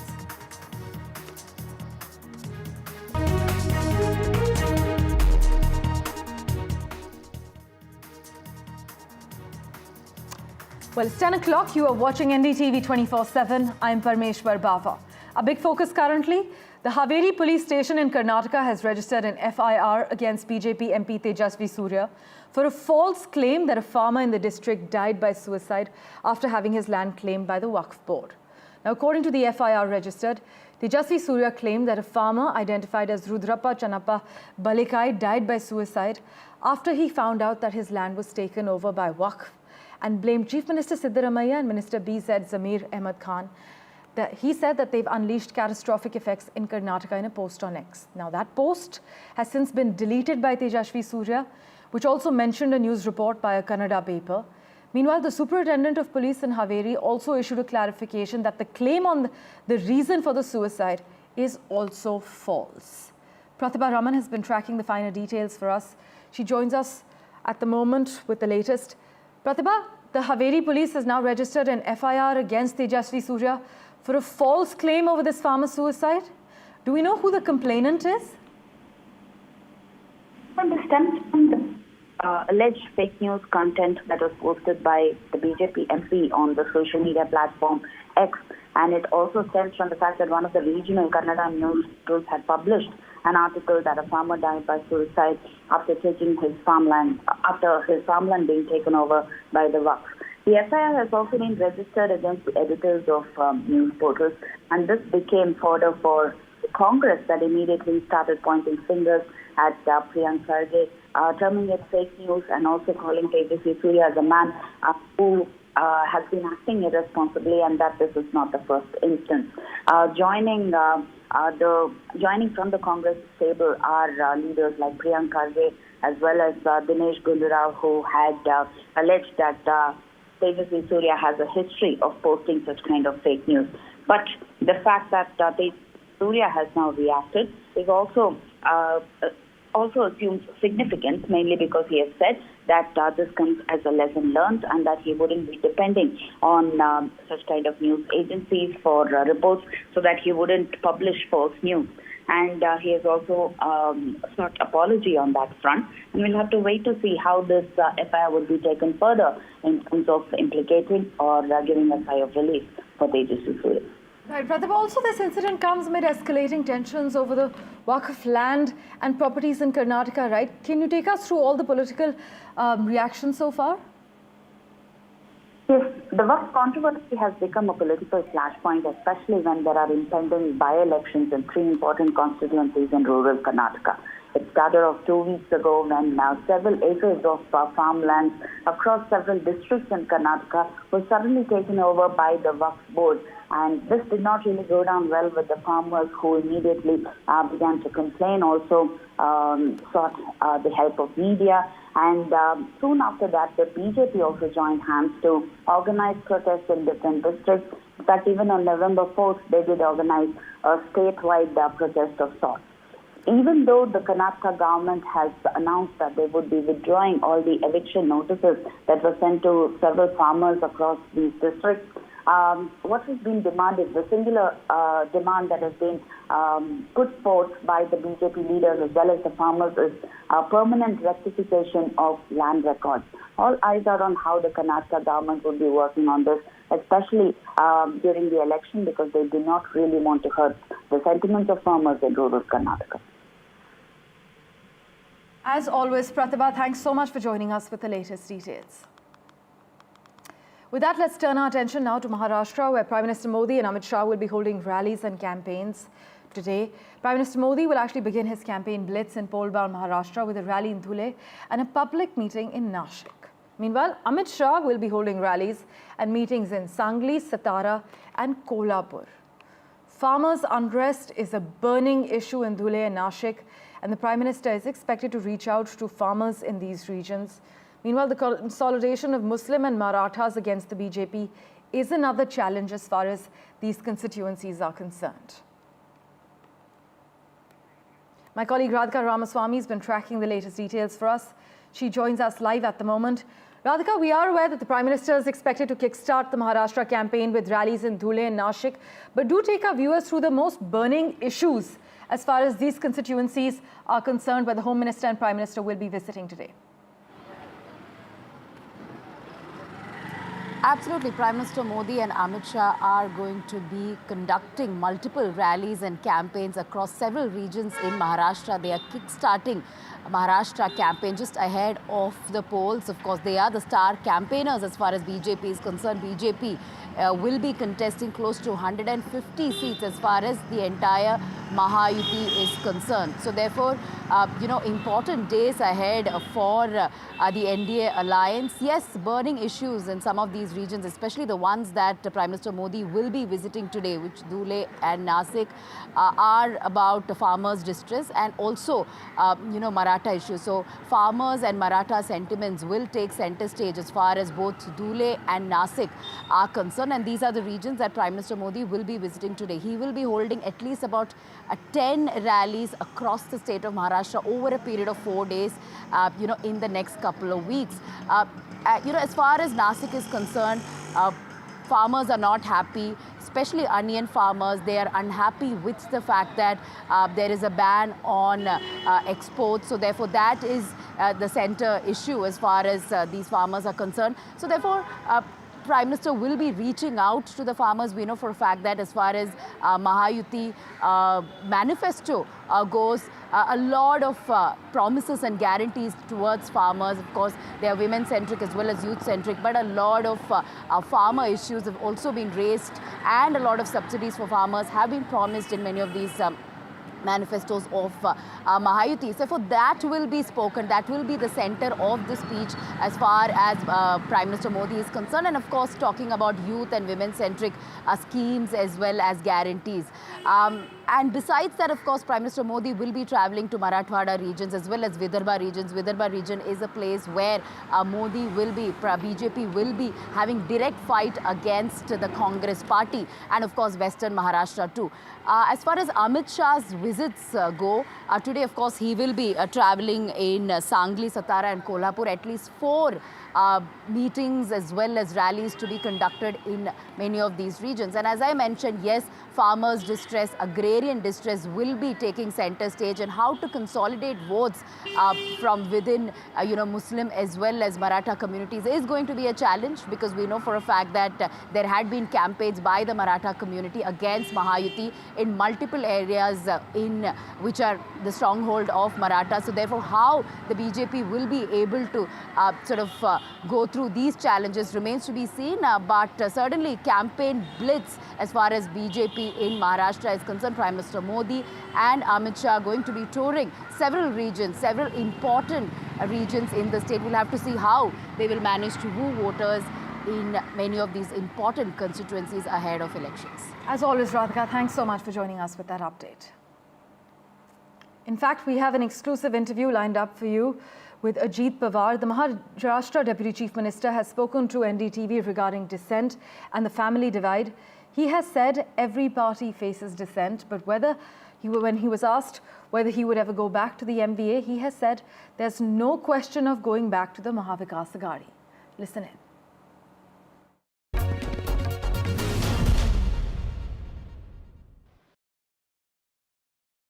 आपको लगता है कि जो काम आपने किया था बारामती में, वही काम आपके साथ शरद पवार जी कर रहे हैं? आपके भतीजे को आपके खिलाफ लड़ा दिया? तो वो उनका अधिकार है, उनके पार्टी का अधिकार है, वो कैंडिडेट का अधिकार है, हर एक को चुनाव लड़ने का अधिकार है। वो लोग सोचेंगे, मेरे बारामती के वोटर सोचेंगे। अब जब एनसीपी में 2 फाड़ हुई, अलग अलग हुए थे, तब भी पिछले साल की दिवाली पे पूरा परिवार एक साथ था। पवार परिवार एक साथ सेलिब्रेट करता है बड़े फंक्शंस। इस बार ऐसा तस्वीरें नहीं दिखी, क्यों? देखिए ना, हुआ ना, हाँ, लेकिन क्या हुआ, चुनाव चालू था, इसीलिए मैं गांव-गांव जाके दिवाली के शुभकामनाएं देता था सबको। मेरा एक दूसरा भतीजा भी करजत में खड़ा है, वो भी जाके उनको मिलता था, वोटर को। हर एक अपना अपना काम करते थे, बाकी के लोग घर पे इकट्ठा होके दीपावली उन्होंने मनाई। उस मंच पे देवेंद्र फडणवीस साहब भी बैठे थे जब उन्होंने शरद पवार साहब की बहुत गंदे तरीके से उनकी व्याख्या की। आपने उसकी आलोचना की, आपने ट्वीट करके बाकायदा कहा कि हम इसके साथ नहीं हैं। ये क्यों है ऐसा, कि ऐसा लगता है कि कुछ लोग जो हैं वो बीजेपी के अंदर नहीं चाहते हैं कि अजीत पवार साहब या उनकी पार्टी गठबंधन के साथ रहे, और ऐसा आपकी तरफ से भी दिखाई देता है। नवाब मलिक को आपने टिकट दे दिया, बीजेपी नहीं चाहती थी। के बारे में बीजेपी ने एलिगेशन किया, आरोप किया, वो आरोप सिद्ध अभी तक नहीं हुए। सुमित जी, मैंने आज आपके ऊपर कोई आरोप लगवाए और वो आरोप सिद्ध नहीं हुए तो आपको उसकी कीमत क्यों चुकानी पड़ेगी? आरोप सिद्ध होने के बाद हमने कुछ गलतियां की तो बोलना, लेकिन बहुत आज तक अपने देश स्वतंत्र होने के बाद बहुत से पॉलिटिशियन लोगों के ऊपर आरोप लगवाए गए, कोई सिद्ध हुए, वो साइड ट्रैक हुए। 5 जगह ऐसा हुआ है, 5 जगह इतनी पार्टियां एक होके लड़ रही है। हमारे यहाँ हुआ है, वैसे महाविकास आघाड़ी में भी हुआ है। आपको लगता है नवाब मलिक को एक्सेप्ट करेगी बीजेपी? क्योंकि बहुत खुलकर देवेंद्र साहब, आशीष शेलार साहब बोल चुके हैं। उनका जो कहना है, उनको जो ठीक लगता है वो बोल देते हैं। आरोप सिद्ध हो जाएगा तो नवाब मलिक को आप पार्टी से निकाल देंगे? आरोप सिद्ध होने वाले ही नहीं। नवाब मलिक को मैं 35 साल पहचानता हूँ। आपको लगता है महायुति में सब ठीक रहेगा 23 नवंबर के बाद? ठीक रहेगा, बिल्कुल ठीक रहेगा। क्योंकि ऐसा तो नहीं अजीत दादा पवार को बीजेपी छोड़कर किसी और को पकड़ना चाहेगी? बिल्कुल नहीं होगा। आप जाएंगे उस तरफ? बिल्कुल नहीं, महाअघाड़ी की तरफ? बिल्कुल नहीं होगा। तो फिर वापिस क्यों गई पूछते? मैंने कहा हाँ मैं जाने वाला, मैं नहीं होगा, महायुति आएगी और सरकार चलाएगी। Well, let's turn our attention to the other story we're tracking on NDTV. As politics heats up in Kerala's Wayanad ahead of the Lok Sabha bypoll, Kerala Chief Minister Pinarayi Vijayan alleged that the Congress General Secretary Priyanka Gandhi Vadra is contesting the seat with the backing of Jamaat-e-Islami, a political Islamist organization. Now, Mr. Vijayan, in a Facebook post, claimed that the Wayanad by-election has exposed the Congress party's secular mask completely. He has intensified his attack on the Congress, alleging that its General Secretary is contesting the Wayanad Lok Sabha by-election with the backing of Jamaat-e-Islami. For a quick comment on the matter, we have with us spokesperson from the Congress party, Matthew Antony, and also with us, Santosh Kumar, CPI Rajya Sabha MP. Thank you so much, gentlemen, for making time for us. Mr. Antony, Mr. Vijayan has claimed that the Jamaat-e-Islami support for Priyanka Gandhi in Wayanad reveals the Congress party's true stance on secularism. What's your rebuttal? Pinarayi Vijayan needs to check for himself who is wearing the mask of BJP and RSS. His own DGP, which he tried to defend to the last minute, was sent as a messenger to RSS to make issues in the Thrissur Puram, which paved the way for a BJP MP from Kerala. Now, Pinarayi Vijayan has the history of taking RSS support to win his elections from his early days. Pinarayi Vijayan and his daughter has mortgaged or pledged themselves unconditionally to the BJP and RSS to save him as well as his daughter from all the corruption allegations, as well as the Illuminati corruption allegations, the gold smuggling allegations, everything which has come against him. So he has no right to speak about anything, and there is undoubtedly Priyanka Gandhi has got the mass support of the entire Kerala population, which is witnessing there. So bringing in Jamaat-Islami or anybody for that matter is just a blatant attention to prove his allegiance to BJP RSS, as well as to divert the attention from the whole scenario, is what we would like to say about him. Right, Mr. Kumar, would you like to respond to that? The Chief Minister's comment also comes days after Jamaat-e-Islami extended its support to Priyanka Gandhi. Now, Mr. Vijayan has called out the Congress's secular mindset.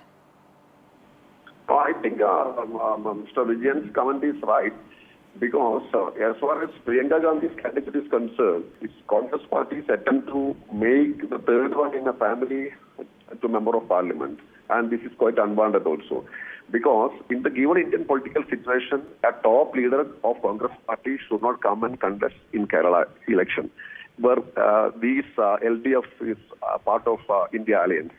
So what is the necessity of bringing Priyanka Gandhi in a by-election and contesting against the left?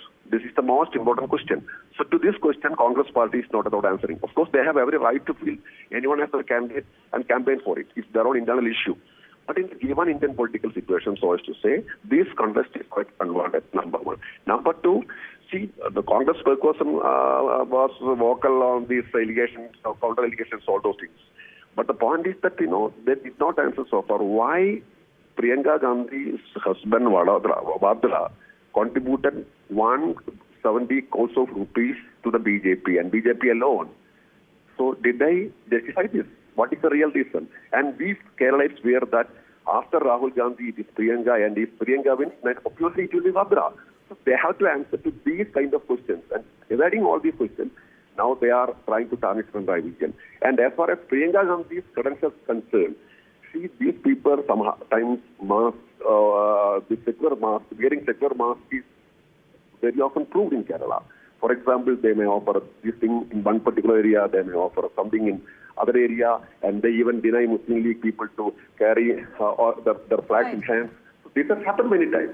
So there is no point in justifying this Priyanka Gandhi stand here in Wayanad. At least in Wayanad, they are playing communal games, I can tell. Well, thank you so much, gentlemen, for joining us with those quick comments. I'm afraid we have to move on to breaking news that's coming in from Jammu and Kashmir at the moment. For the third straight day, there's ruckus in the Jammu and Kashmir Assembly. We have been covering this extensively. Dramatic visuals of lawmakers, an absolute ruckus and scuffle inside. Just take a look at those dramatic visuals coming in from Jammu and Kashmir at the moment. Yesterday, lawmakers were seen throwing punches at each other. As you can see, a lawmaker is laid down on the floor in these visuals coming in. Neeta Sharma is tracking the latest developments for us. Neeta, we can see there's the shameful slugfest inside the Jammu and Kashmir Assembly for the third straight day. There's ruckus being observed. The face-off is over the special status is what we're picking up on. Absolutely. The BJP continues to protest against the resolution which was passed by the National Conference on the restoration of the special status in Jammu and Kashmir Assembly. That's the reason why this has triggered the ruckus inside the House. Opposition members yesterday were also marshalled out. BJP members were marshalled out. But despite that, the House was also adjourned. But today is the last day of the Assembly. But again, we are seeing that again, the same scenes are being repeated. As per, what we see on the screen, during the Assembly session yesterday also, the BJP legislators also scuffled with Khurshid Ahmed Sheikh, who is the Langate MLA and is the brother of Engineer Rashid, because yesterday he had taken out a poster which said that you need to restore Article 370 and 35A, against which the leader of opposition, Mr. Sunil Sharma, had opposed, and that led to a scuffle between the two. Lately, then MLA from Handwara, Mr. Sajad Lone, and also MLA from Pulwama, Mr. Wahid Para, also jumped in. The ruckus became so huge that the BJP MLAs had to be pushed out, marshalled out from the House. Today again we are seeing the same scene, but we have to remember, that this is what is being done for elections which are being held right now in Maharashtra and Jharkhand. Forget about Jammu and Kashmir Assembly. Yesterday we also heard former Minister Smriti Irani attacking Congress party and saying that they need to spell out, they need to clarify their stand on Article 370, whether they stand with the National Conference or they don't stand with National Conference. They need to tell people in Maharashtra, they need to tell people in Jharkhand. So obviously everything, whatever we are seeing on screen right now is being played out for the Assembly elections which are being held in other two states. Back to you. Neeta, you mentioned Smriti Irani and what she said on record about Article 370. The BJP, though, insisting that no one can bring back Article 370? See, there is going to be a process. BJP also knows, and even all the political parties who are in the well of the House, they also know that bringing back Article 370 is not going to be an easy task. As far as the statehood is concerned, the Chief Minister of Union Territory, Mr. Omar Abdullah, just last week he was in Delhi. He met the Prime Minister, he also met the Home Minister, also the Raksha Mantri. He got reassurance that statehood would be restored. And only after that, even the Lieutenant Governor of the House, Mr. Manoj Sinha, he also reiterated in the House itself that his government is going to ensure that the statehood is going to be restored and all the constitutional guarantees which go with it. But these political parties, whether it's PDP, AIP or other smaller parties, they say that it needs to be brought back as it was before 5th of August 2019. So the ruckus is because of that. So they all know that in the original form, Article 370 is not going to be restored easily. We have spoken to Mr. Omar Abdullah many a times. He has also said the party which has, snatched away the statehood from the state and even the rights of the people is not going to restore. So that it's a long battle. But as far as the statehood is concerned, everyone in J&K is very hopeful that center is going to restore statehood as soon as possible. Now all eyes are on towards Delhi, where the winter session is going to convene in the last week of November, because people hope that in that session, center is going to bring the bill of restoring the statehood of the Jammu and Kashmir. Well, let's wait and watch. As Neeta is reporting, the Jammu and Kashmir Assembly on Wednesday had passed a resolution seeking a dialogue for restoration of special status and constitutional guarantees to the Union Territory and urging that constitutional mechanisms be worked out for the same. But the resolution was passed by voice vote, with all parties barring the BJP supporting it. In fact, Neeta, in this carefully worded resolution, there was actually no mention of the contentious Article 370 or 35A, right? Absolutely, there was no mention. In fact, the resolution stated that, there need to be a consultation committee and the center needs to consult with the popular government there in Jammu and Kashmir as to how to restore statehood. It's just a way forward. It's step one, how to restore statehood and how to bring back, how to ensure that all the constitutional guarantees which goes with the statehood are again given back to the people of Jammu and Kashmir. So it's step one. So each step, needs to be taken very carefully, because it was a huge decision by the center in 2019, and subsequently, the Reorganization Act was again redrafted. Subsequently, some powers were again, taken away and given to the Lieutenant Governor of Jammu and Kashmir, which also includes the security, the revenue and everything. So slowly, one step at a time, the sources in National Conference say one step at a time, they will take up an issue. But as of now, their sole focus is how to restore statehood of Jammu and Kashmir as soon as possible. As always, Neeta, thank you so much for joining us with the breaking news information coming in. A shameful slugfest inside the Jammu and Kashmir Assembly. Ruckus observed for the third day in a row. We'll keep getting you the latest from the Valley. For now, let's turn our attention at the moment to a crucial Supreme Court verdict that's expected today.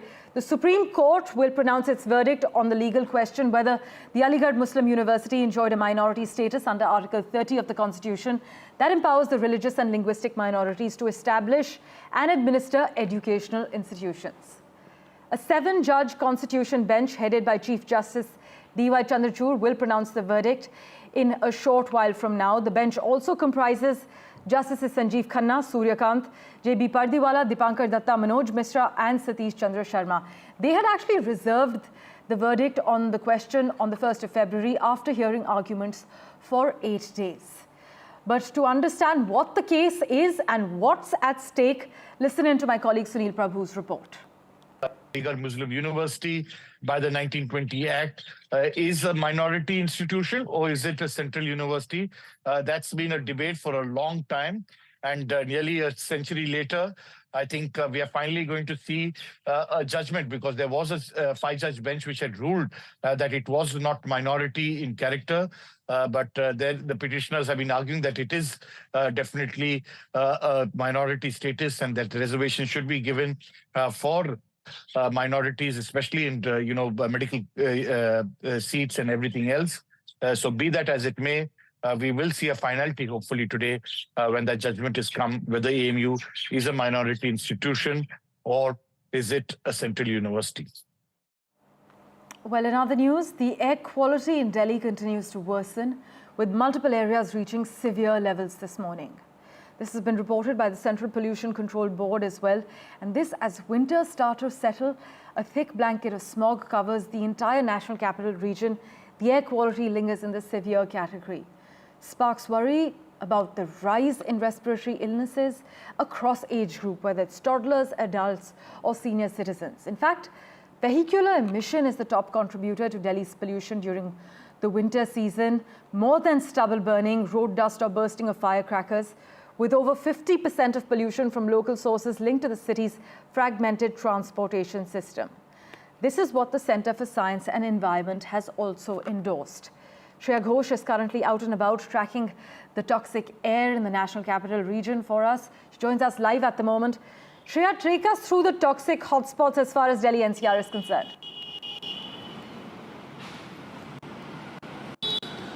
Well, Parmeshwar, you can clearly see right behind me, vehicles are making their way through this toxic air, and some of the toxic polluted hotspots in Delhi include, of course, Anand Vihar, Vivek Vihar, Mundka, Jahangirpuri. Right now, the overall AQI is 383, which is, of course, in the very poor category, and some of the areas have also hit 400 to 450 AQI levels, which is, of course, a severe air quality levels. And we know that there are several factors contributing to the air pollution in the national capital, but the most important factor is, of course, vehicular emission. Vehicular emission is a year-round issue, and therefore year-round action needs to be taken place. Only implementation of GRAB during the peak winter season cannot solve the root cause of vehicular emission. And of course, there are increasing cases of farm fires and emissions from industries, which also contributes to national capital's air pollution levels. But it is the vehicular emission which accounts for 50% of the national capital's air pollution. And here we can see a constant flow of e-buses. But the fact of the matter is there has been almost by 20% there has been a decline in the usage of public buses, and there has been more private vehicles that are being used from 30 to 49%. There has been an increase, and it is because of this explosive motorization, choking traffic congestion and inadequate public transport services, because these are the reasons why there has been an air pollution levels in the national capital, and that is why it is not helping to use electric vehicles. Whatever improvement is happening in the air quality through the e-vehicles, it is not helping because of the increasing traffic congestion and increasing use of private vehicles in the national capital. Over to you. Thanks so much, Shreya, for joining us with that live update from New Delhi. In fact, the big question is there's a need to switch from diesel to non-polluting fuels. Vehicular emission has been flagged as one of the major contributors as far as its toxicity is concerned. But is it possible to make the switch to electric vehicles mainstream? Well, Shreya also spoke to the CEO of Drive on gaps as far as tech intervention is concerned in tackling air pollution. Here's what they had to say. I'm currently joined by the CEO of Drive, Shipra Mishra. Drive is essentially the science and technology cluster with the central government, and I'm also joined by Dr. Amrita Dawn.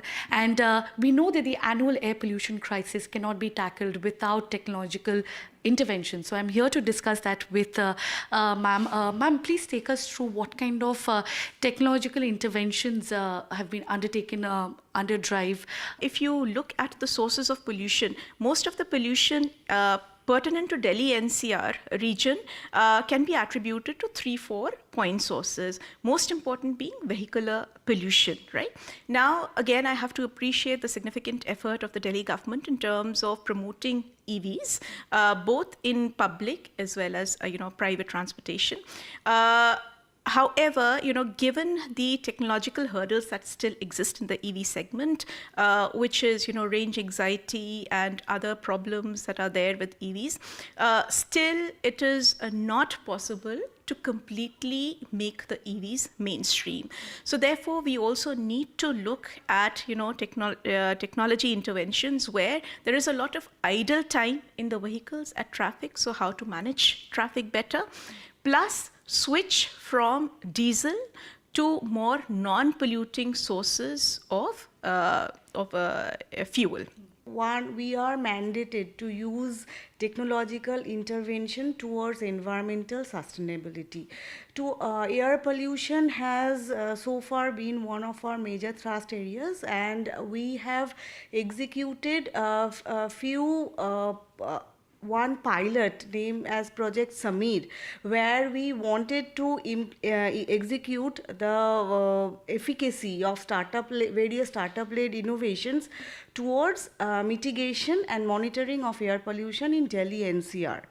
So within the cluster ecosystem, there exists a lot of innovative and sustainable technologies which deal with smart monitoring of environmental parameters along with smart mitigation, both outdoor and indoor.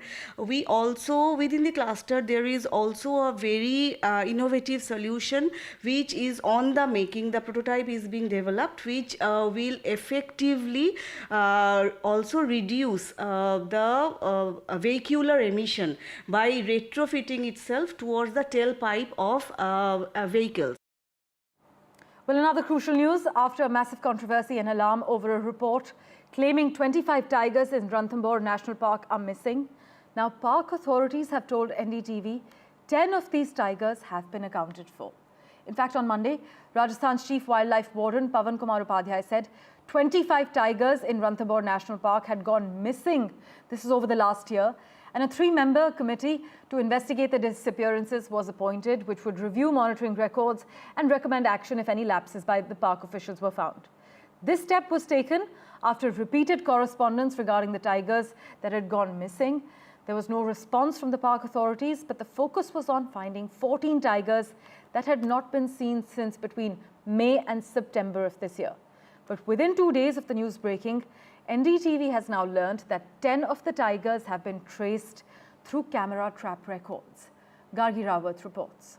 They found evidence of 10 tigers is what I spoke to the forest department's, authorities there at Ranthambore Tiger Reserve. And they have said that after this order was given and a probe committee was set up, a 3-people probe committee to look into this issue of these alleged 25 missing tigers, that they have found evidence of 10 tigers on the camera traps. Camera traps are the cameras that are put into the park to monitor tiger movement. Now, what I've heard from my sources is that the monsoon carried on quite late this year, and because of that, they weren't able to put up these camera traps till quite recently. But in that time, there was, there was some concern over the fact that evidence of these tigers had not been seen. And then this report and this committee was set up to look into this matter of the missing tigers. But 10 of those tigers have been traced.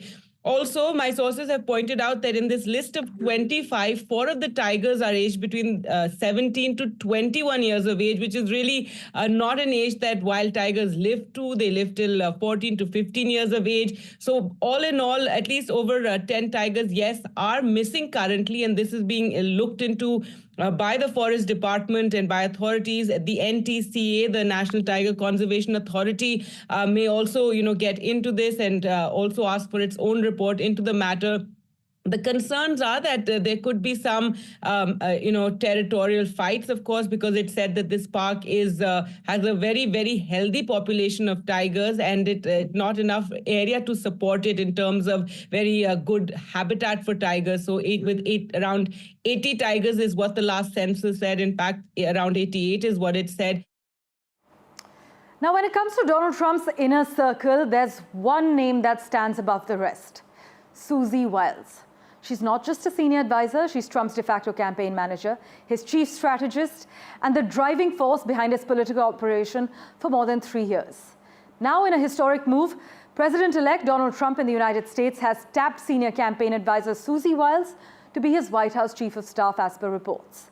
This makes her the first woman ever to hold the role in the United States. In fact, she was the key architect of Trump's 2024 campaign and one of his most trusted political allies. She's been instrumental in shaping his path to this presidency. Susie Wiles is one of the key reasons Trump is once again the GOP's presumptive nominee, while actually Florida Governor Ron DeSantis struggled to keep up. She had helped Trump reshape this campaign, making it appear more disciplined and professional compared to the chaotic, make-it-up-as-you-go approach of past efforts.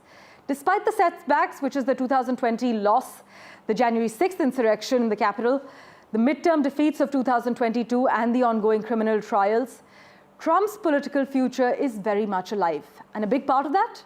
Susie Wiles. Well, as one top Trump pollster put it, there's nobody who has the kind of information she does. Nobody touches more parts of the campaign. So Miss Wiles isn't just a political strategist, she's a force at this stage. She's a mother, a grandmother, and a woman with over 40 years of experience shaping campaigns from the ground up. She's 67 years old.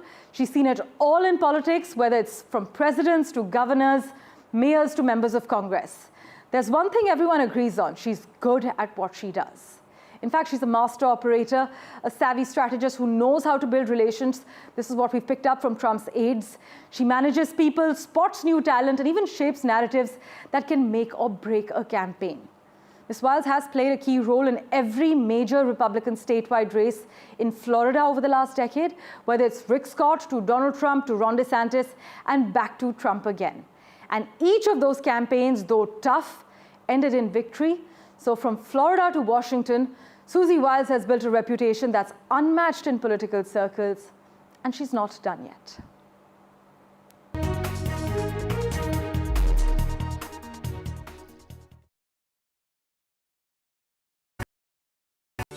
Stay informed and entertained with the new and updated NDTV News app. You can watch all our channels live, listen to podcasts, read breaking and exclusive news from around the world and more. Download the NDTV app today and get access to the best journalism and storytelling on your smartphone or tablet. The NDTV app. News that matters to you. We reached an agreement on patrolling. We have gone back to where the situation was in 2020, and we can say with that the disengagement process with China, you can say, has been completed. The understanding, to my knowledge, is that we will be able to do the patrolling which we were doing in 2020. NDTV proudly upholds its legacy of trust and credibility. According to the prestigious Reuters Institute's Digital News Report 2024, NDTV is the top-most news platform in the country. #1 in both online and offline reach in India. Beating all its competition, NDTV stands for trust. तालियों के साथ हम स्वागत करेंगे आदरणीय मोदी जी का। छत्रपति शिवाजी महाराज की। Corruption first, आमचा अजेंडा आहे नेशन फर्स्ट. घोषणा आणि जनतेचे पैसे लुटणं. कट कमिशन आणि करप्शनला आमच्याकडे थारा नाही. त्यांचा परिवारवाद आमचा महाराष्ट्रवाद. महाराष्ट्रामध्ये 1,75,000 जागा रिक्त आहेत. पण का भरत नाही? राज्याची जनतेच्या घमाच्या पैशाची तिजोरी लुटण्यासाठी हे सरकार आहे. पूर्वीच्या सरकारच्या काळामध्ये निधी देताना त्यांना असं वाटायचं की त्यांच्याच खिशातले पैसे चालले. शेतकऱ्यांना मोफत वीज देण्याचं काम आपल्या सरकारने सुरू केलं.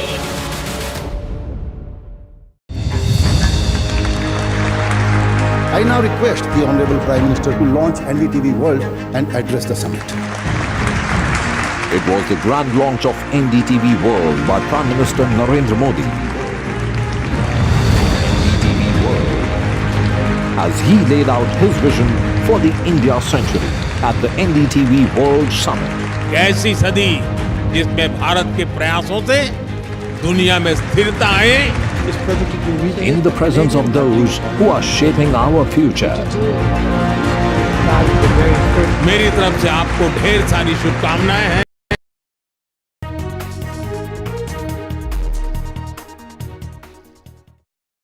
In his first speech after the 2024 election, US President Joe Biden referred to Vice President Kamala Harris's defeat by Donald Trump as a setback.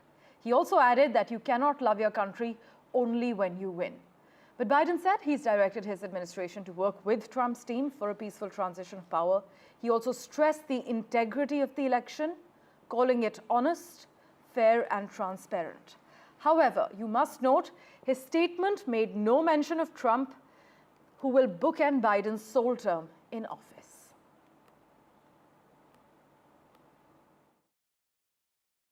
Yesterday, I spoke with President-elect Trump to congratulate him on his victory. And I assured him that I'd direct my entire administration to work with his team to ensure a peaceful and orderly transition. That's what the American people deserve.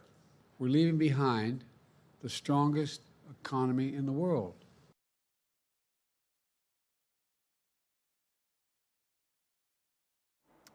In other crucial news, US Federal Reserve Chair Jerome Powell has said he would not resign if he received any pressure from Donald Trump's new administration to step down as the central bank lowered interest rates by a quarter point. And Trump has been a persistent critic of the Fed and its independence, as you are well aware, calling its officials boneheads in his last administration and also arguing that he should have a role in setting interest rates. The Fed, though, lowered interest rates by a quarter point, knocking them down for the second time in a row as inflation continues to ease and a Trump presidency hangs over the central bank.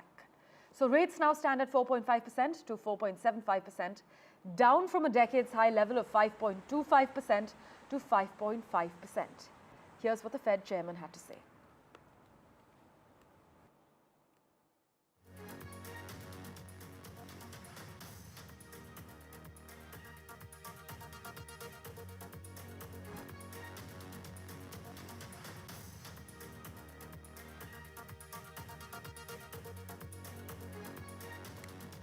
In other crucial news, well, North Korea's involvement in Ukraine has drawn China into a bit of a delicate act.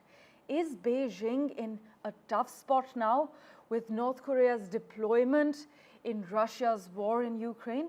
Well, to find out more and to decipher the exact details, we have with us China expert, Professor Avinash Godbole. Thank you so much, sir, for making time for us on NDTV. Thank you for having me. Professor, how is China reacting to the increasing cooperation between North Korea and Russia? Does this shift in North Korean alignment actually signal any potential changes in China's foreign policy or strategic interests? Well, I think China will not like the recent development because it will put a lot of pressure back on China. First of all, it shows that there's an erosion of influence that China has had over Pyongyang. For stability of the region and for other places. There's a possibility that the North Korean troops that are fighting on behalf of Russia are fighting along the Russian troops, and these are specialized units that are supposed to take back some of the provinces taken over by the Ukrainian forces. So their presence might be time-bound. But again, for China, it creates headaches.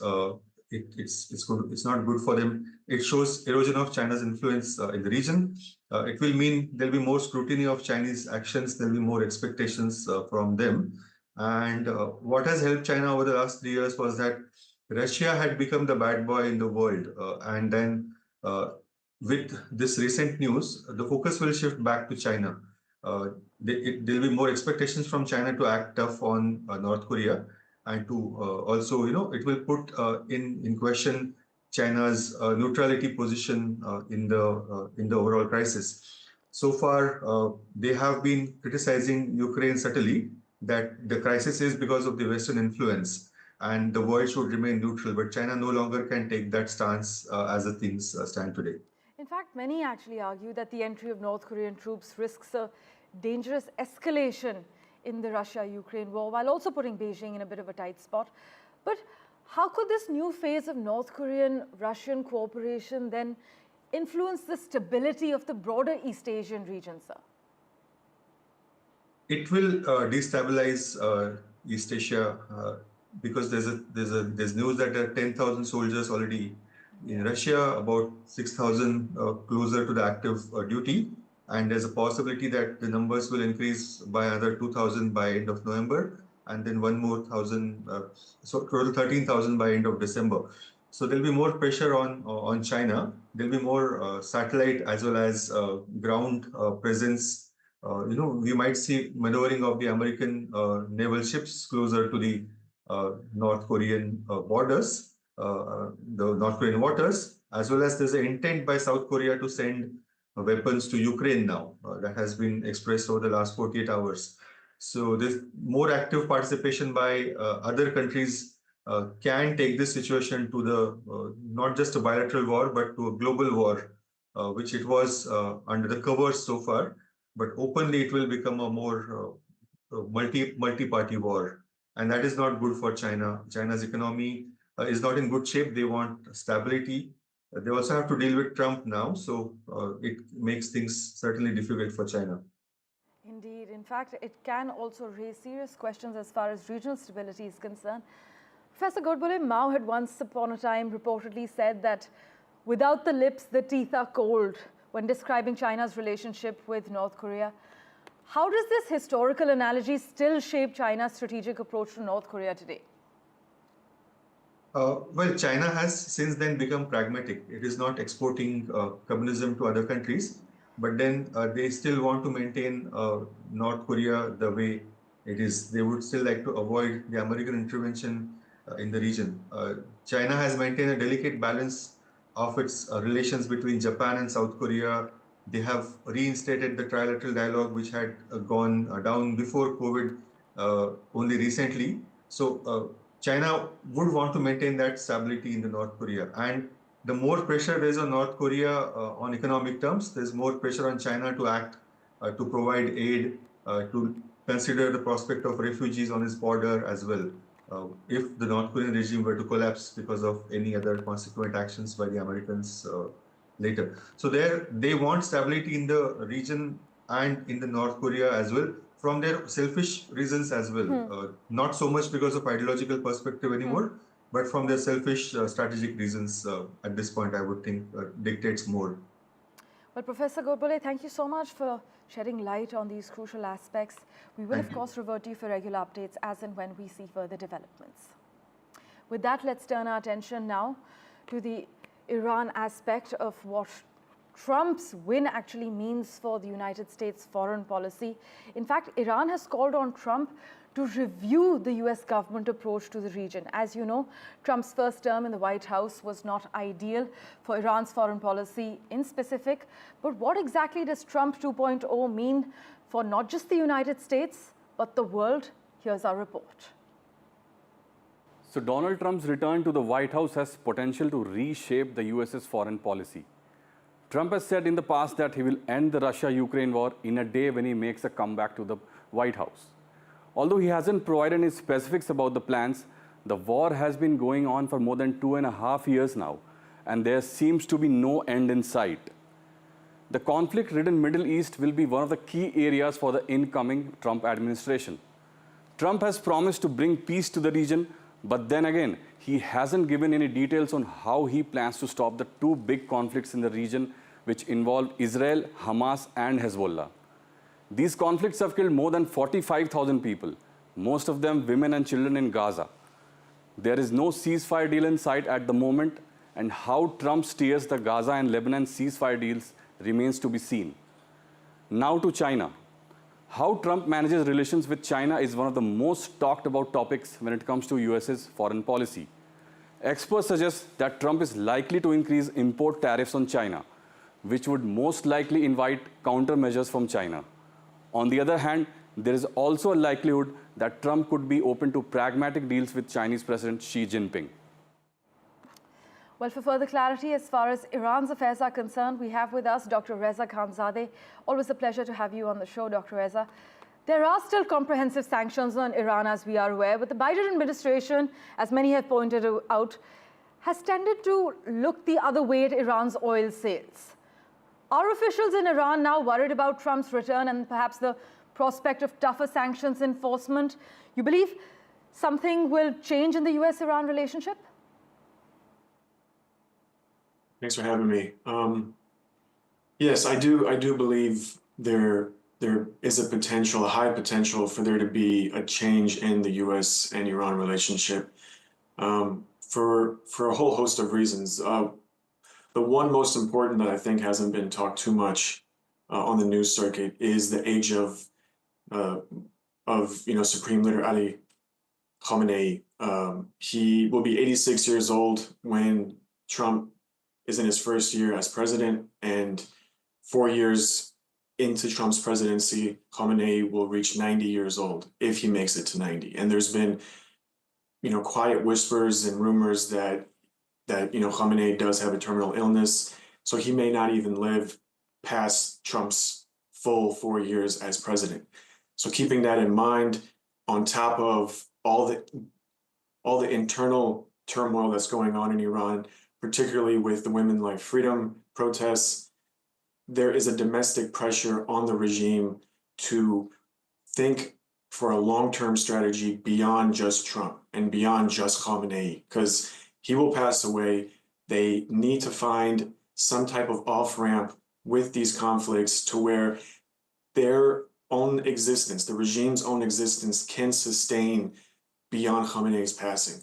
So with that in mind, and also with the new president of Iran, publicly talking about wanting to, strike a deal with the U.S. and lift sanctions and exactly, yeah. So there could be a way for the two to strike a deal. And also Trump has talked about how he wants to win the Nobel Peace Prize and he wants to end the wars and he wants to be like this hero or savior for the Middle East. And although local papers in Iran, though, today, the newspaper Hamshari actually put an artist's rendering of Trump in an orange prison jumpsuit and the handcuffs under the headline, Return of the Murderer, while in fact a hardline local publication said it was back to the crime scene. Dr. Reza, is there then any reason to be hopeful with Trump back in the White House for Iran? It is, because you have to keep in mind these magazines and newspapers and media outlets inside Iran are all controlled by the regime in some shape or form. There isn't, freedom of press in Iran to the way that we understand it in like the, global north or in, countries like America or in Europe. So when we see these types of ads and these types of articles, we should consider it with, with some type of, understanding that this is more, appeasing to the people within the regime, but then also the citizens within Iran to try to continue that narrative that,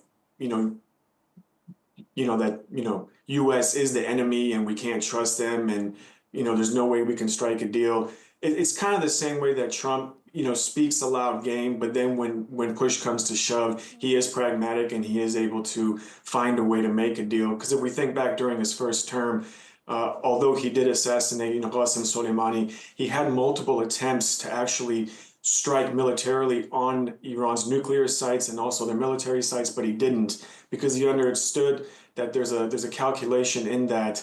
And although he seems erratic, President Trump, although he may seem erratic and he may seem unpredictable, I feel that's a part of his strategy to try to keep his enemies, in this case Iran, on their toes and not understanding what his next move may be. Well, some geopolitical analysts have argued that it really depends on Trump's calculations when it comes to Trump 2.0, whether he wants to be the guy who got the better deal, consistent with his self-image as master deal maker, as you are highlighting, or does he want to ensure that Americans enjoy cheap oil and gas? But whether he can do both is also an option that has not entirely been ruled out yet, as is the case with Trump. But Dr. Khanzadeh, as always, it's a pleasure to hear your perspective. Thanks so much for joining us. Thank you. Well, as Donald Trump prepares for a possible second term, Iranians are split on what lies ahead. Some fear it could lead to an all-out war between Tehran and Washington, especially with ongoing conflicts in the region. Others hope Trump might surprise them with diplomacy like he did with North Korea in Trump 1.0. But the US is geared for Trump 2.0. We are meanwhile taking a very small break. We're back in a moment. Do stay tuned.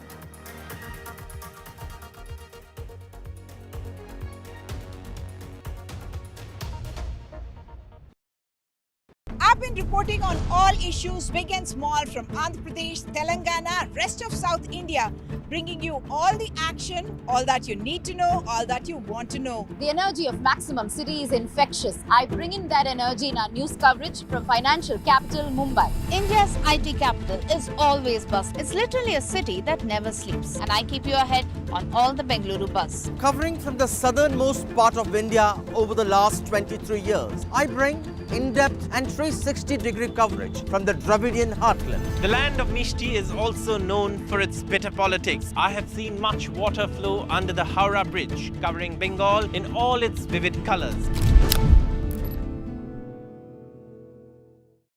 NDTV proudly presents NDTV World Summit 2024, the India Century. I now request the Honorable Prime Minister to launch NDTV World and address the summit. Prime Minister Narendra Modi's inaugural session at the NDTV Summit outlined his vision for the India Century, driven by aspirational India. हमारा प्रयास होगा भारत की century सिर्फ भारत की नहीं बल्कि पूरी मानवता की जीत की सेंचुरी बनी। The summit brought together prominent global leaders, highlighting India's pivotal role on the world stage. Not just Indians trusting India's leadership, but the global South especially trusting India's leadership. Permanent seat on the UN Security Council is something that should be India's right. Canada is concerned, I think there are some very specific issues. I think a lot of people know that. AI is going to be one of the most important, drivers. It's a very exciting time for India, Indian cinema as well at a global level. NDTV World Summit was more than just a conversation. It was a confluence of ideas poised to shape our global future.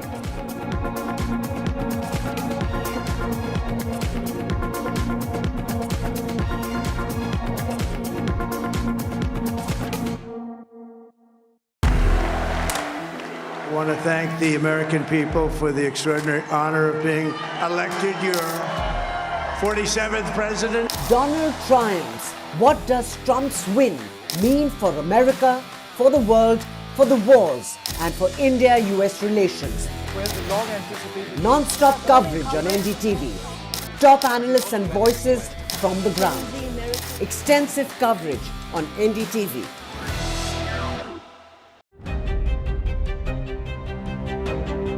Hello and welcome to India Sense, where I speak with global opinion makers. The United States has made a strategic decision over the last 20 years to move closer to India. So a $7 trillion economy seems a perfectly conceivable number. If you want to be a national party, it's that you sort of accept the way the world is rather than want to endlessly hark back to how it was. Modi is promoting the digitization of the economy, which is accelerating growth in the country. Stay informed and entertained with the new and updated NDTV News app. You can watch all our channels live, listen to podcasts, read breaking and exclusive news from around the world and more. Download the NDTV app today and get access to the best journalism and storytelling on your smartphone or tablet. The NDTV app. News that matters to you. We reached an agreement on patrolling. We have gone back to where the situation was in 2020, and we can say with that the disengagement process with China, you can say, has been completed. The understanding, to my knowledge, is that we will be able to do the patrolling which we were doing in 2020. NDTV proudly upholds its legacy of trust and credibility.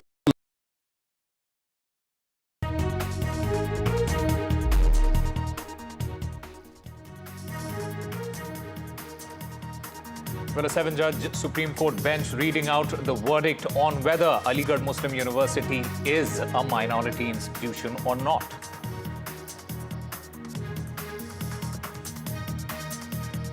Ruckus in the Jammu and Kashmir Assembly, yet again a face-off over special status resolution.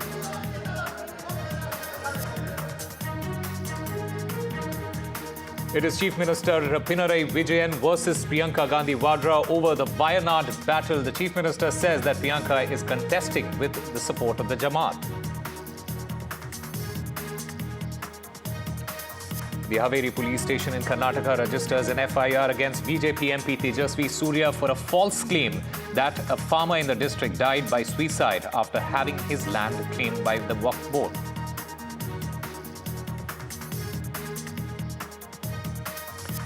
And the air quality in Delhi continues to worsen, with multiple areas reaching severe levels this morning.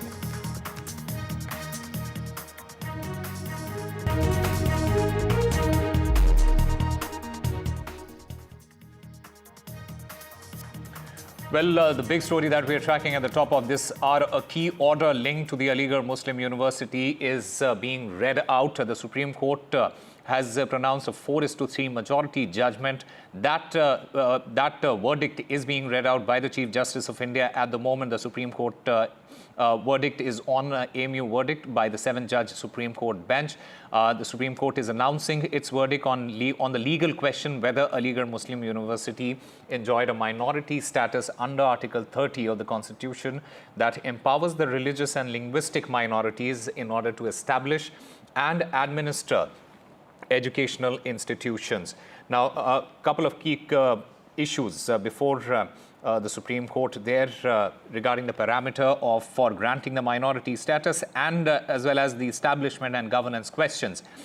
Remember, the AMU Act of 1920 founded the university, and subsequent amendments have led to debates about its minority status. In 1967, the Supreme Court ruled that the AMU was not a minority institution, but a 1981 amendment to the AMU Act redefined the university as an institution established by the Muslims of India. And that's the key word that's there. The current case, which is being read by the Chief Justice of India, the verdict that is being read by the Chief Justice of India, it revolves around the university's reservation policy, which reserves 50% of the seats in postgraduate courses for Muslim candidates. The Allahabad High Court, remember, had struck down this policy in 2005, which had led to an appeal in the Supreme Court. The Supreme Court's decision, it will have significant implications for AMU's autonomy as well as its ability to provide education to minority communities. The court's verdict will also set a precedent for the other educational institutions that are seeking minority status. And my colleague Ranveer joins us to get us more on this. Ranveer, just give us a sense of how significant this verdict is going to be, especially with respect to the minority status of Aligarh Muslim University. This is going to be a historic judgment because AMU was established in 1877 by Sir Syed Ahmad, but it converted into Aligarh Muslim University in 1920, and since then it's enjoying the status of minority university as far as the legal status is concerned. The central government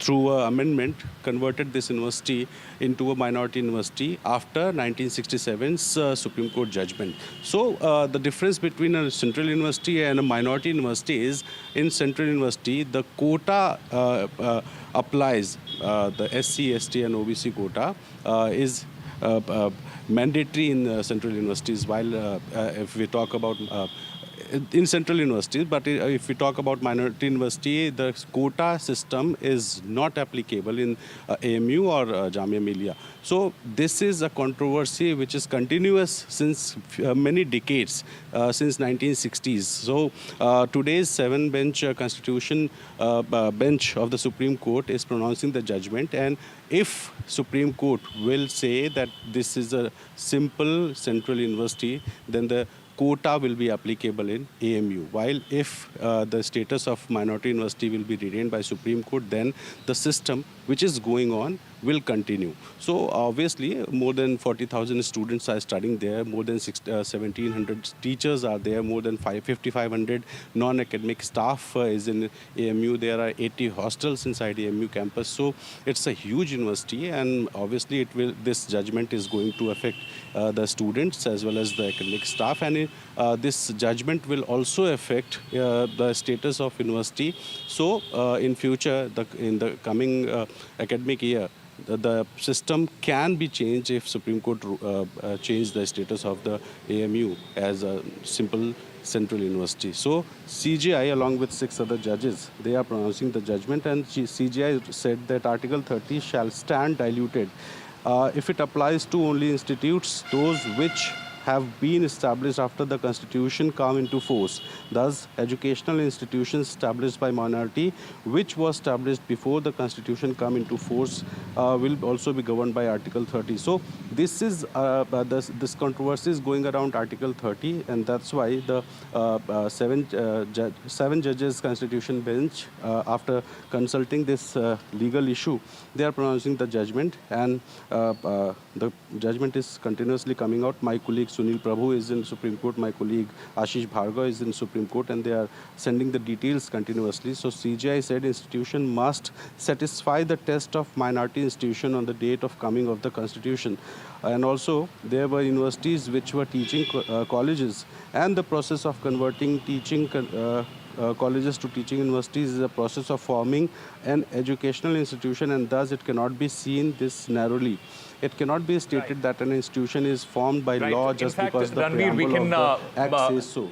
Fundamental rights. You know, the Chief Justice of India, he is reading out that verdict. Let's, in fact, listen into what the Chief Justice of India is saying there.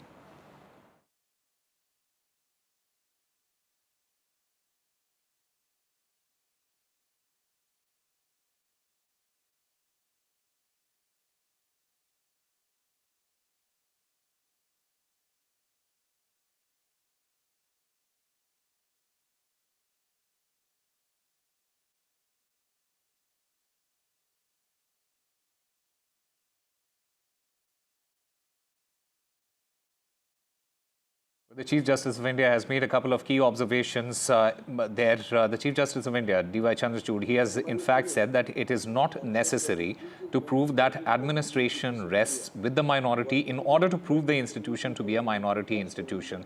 That is a key point.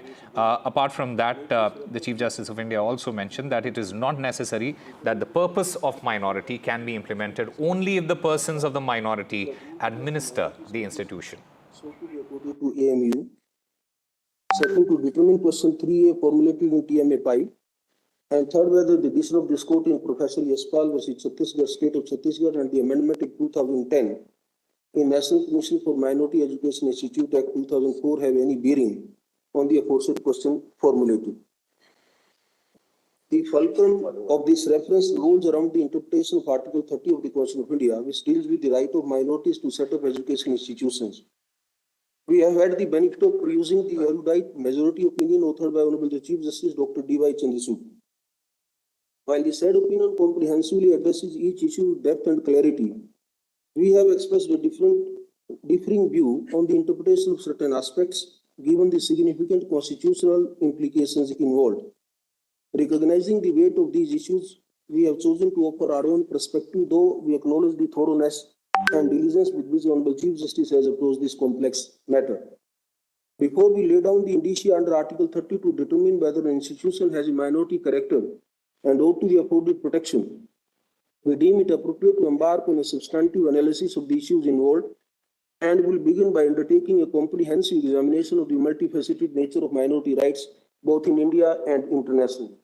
Then, after discussing the international and within India how the minority rights have been developed and established, then I have referred to the constitutional scheme which ultimately led to formation of Article 29 and 30. Then we have explained the statutory scheme of National Commission for Minority Act 1992 and other relevant statutes having any bearing. Thereafter, I have referred to the brief history of AMU and followed by the features of the AMU Act 1920. Of course, for the reasons which I have assigned later on, these provisions we have not interpreted at this stage. We have only highlighted that what was the statutory scheme. Then we have explained the challenge to the constitutionality of the 1951 and 1965 amendment acts in the AMU Act of 1920 and the contentions which were raised in Aziz Basa when these amendments came to be challenged. After taking notice of the rival contentions which were raised before the five-judge bench in Aziz Basa, then we have also briefly culled down the conclusions drawn by this court in Aziz Basa. After that, we have given the history of discordance with Aziz Basa. There we have said, having analyzed Aziz Basa, it is imperative to also take account the decisions proffered by this court in other relevant cases to holistically understand the background of the reference before this court.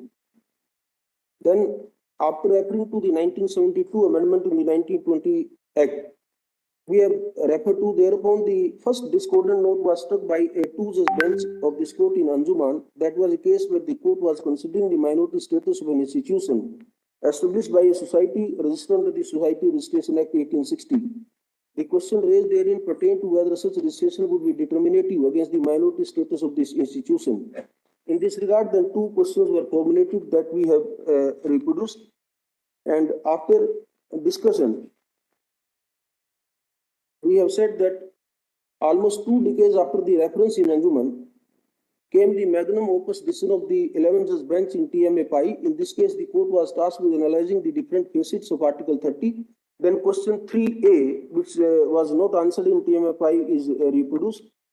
Then after giving history that how the Anjuman was also disposed of, we have referred to the contentions raised in the present case on both sides, the appellant side as well as the respondent side. And after that, we have notified the issues which arise for determination. There we have said, thus, in our considered opinion, the instant reference based on the question of the test required to be fulfilled by an institution for seeking protection under Article 30 of the Constitution of India can be broken down into following segmented questions of law and fact. The first prefatory issues are: what are the requisite parameters of reference to a larger bench? What matters were intended to be addressed by the larger bench in Anjuman? What are the facets required to be considered by a regular bench of making a reference is made to a larger bench? What are the powers entrusted to the Chief Justice? All right. In fact, my colleague Sunil Prabhu also joins us live to get us more on this. Sunil, what does this judgment in fact mean? And just break it down for us. What is being said in the court right now? So it's a historic judgment as we speak. If you are seeing the visuals, you are listening to the dissenting judgments that are taking place. 4 judges, that is Chief Justice of India, D.Y. Chandrachud, his last day today. The next Chief Justice of India, Justice Sanjeev Khanna, and his other brother judges, Justice Pardiwala and Justice Manoj Mishra, have all authored together what Justice Chandrachud had read, and has held that the view that what was in a 5-judge bench of the Aziz Basha case in 1967, that the minority character stops when the statute comes into force, has been overruled. That means whether AMS, Aligarh Muslim University, is minority or not, will be decided as per this judgment, which they have said very clearly. They have laid down the present case, and that is why they are placing it before the CGI to constitute a bench to decide on the correctness of the Allahabad High Court's judgment. It's on that basis, 4:3. They have really clearly given a lot of guidelines on how they will go ahead with this entire process. What will be established of a minority institution, including the fact that the historical perspective, that the minority status in the constitution imbibes from even the period of its evolution, of how the formation of the university and various other characteristics. They put a whole number of tests on that backdrop. So stopping short of calling it completely minority, they have made the grounds and determined and overruled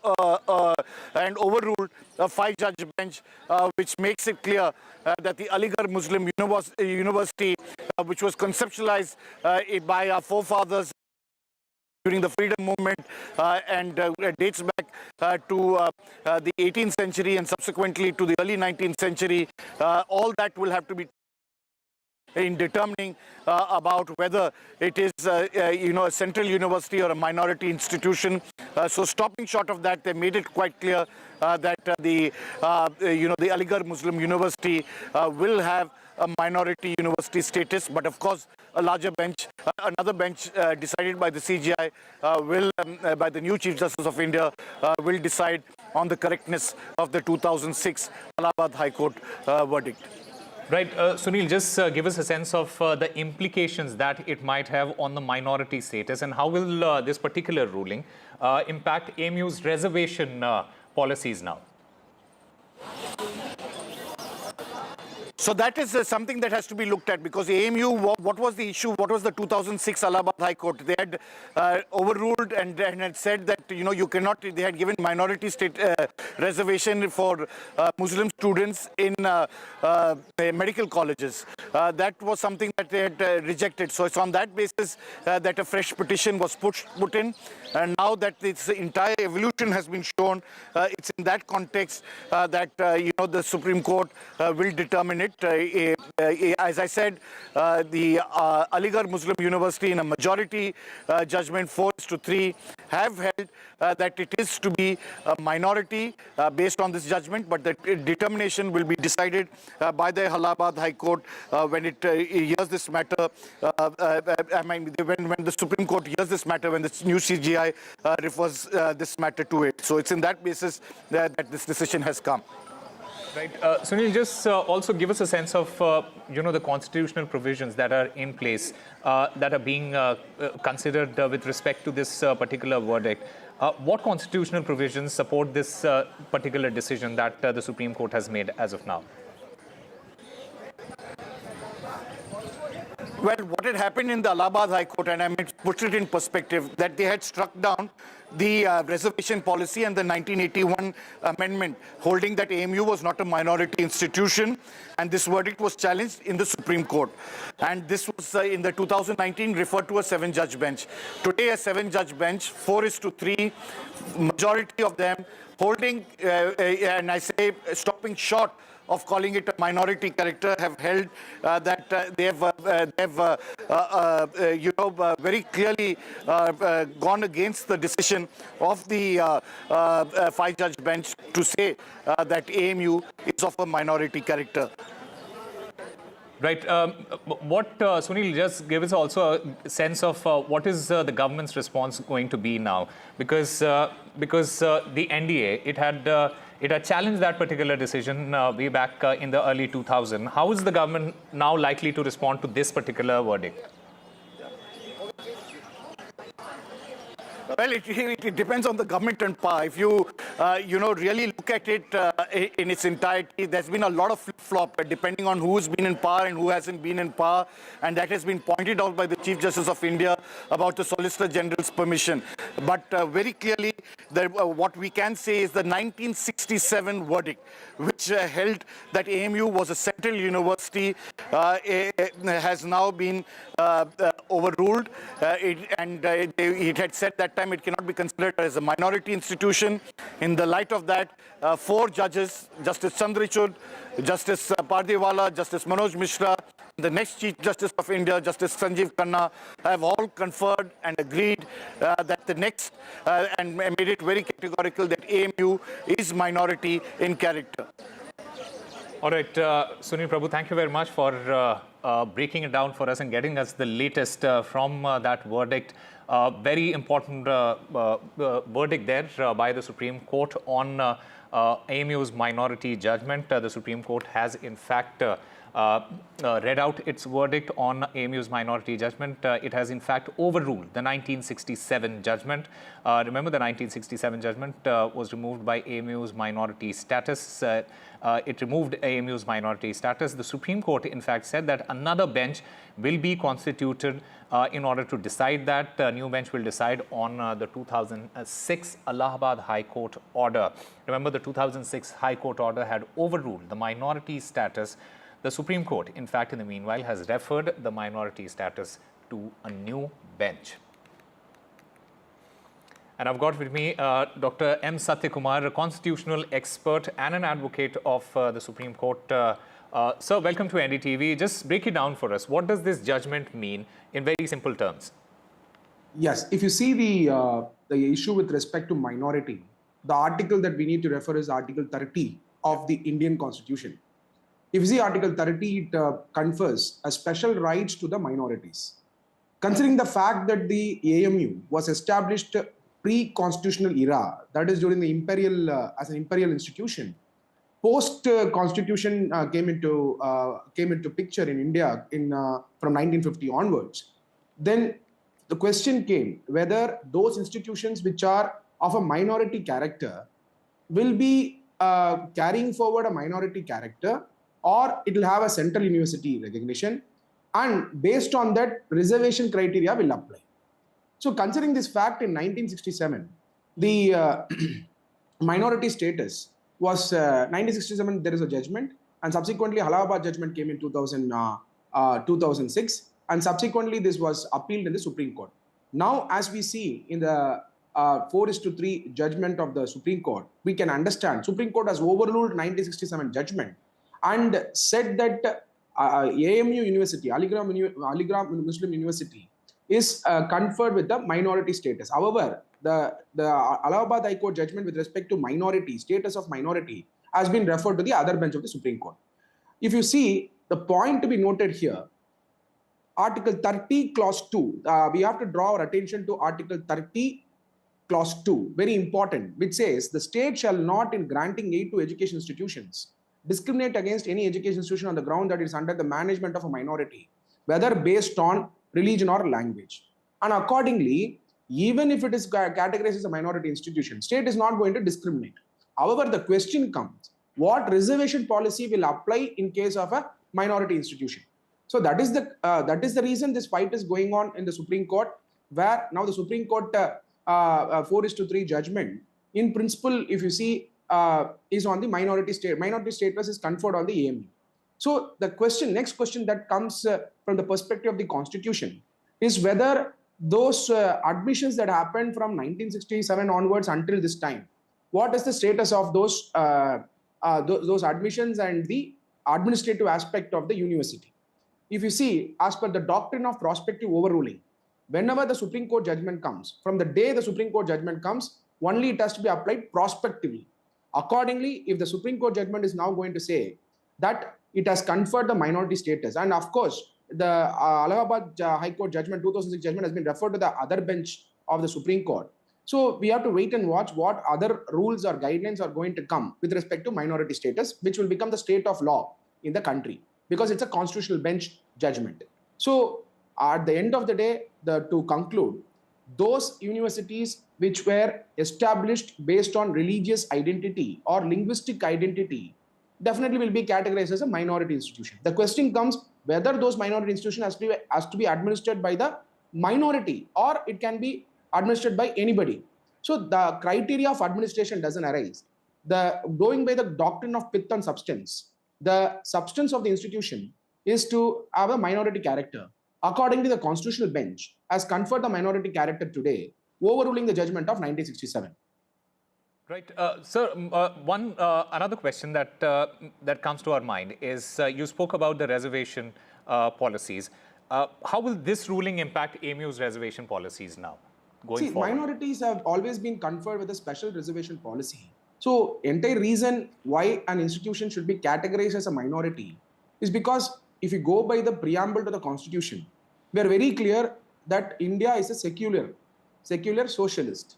And considering that fact, minorities has been given a special status under the Constitution.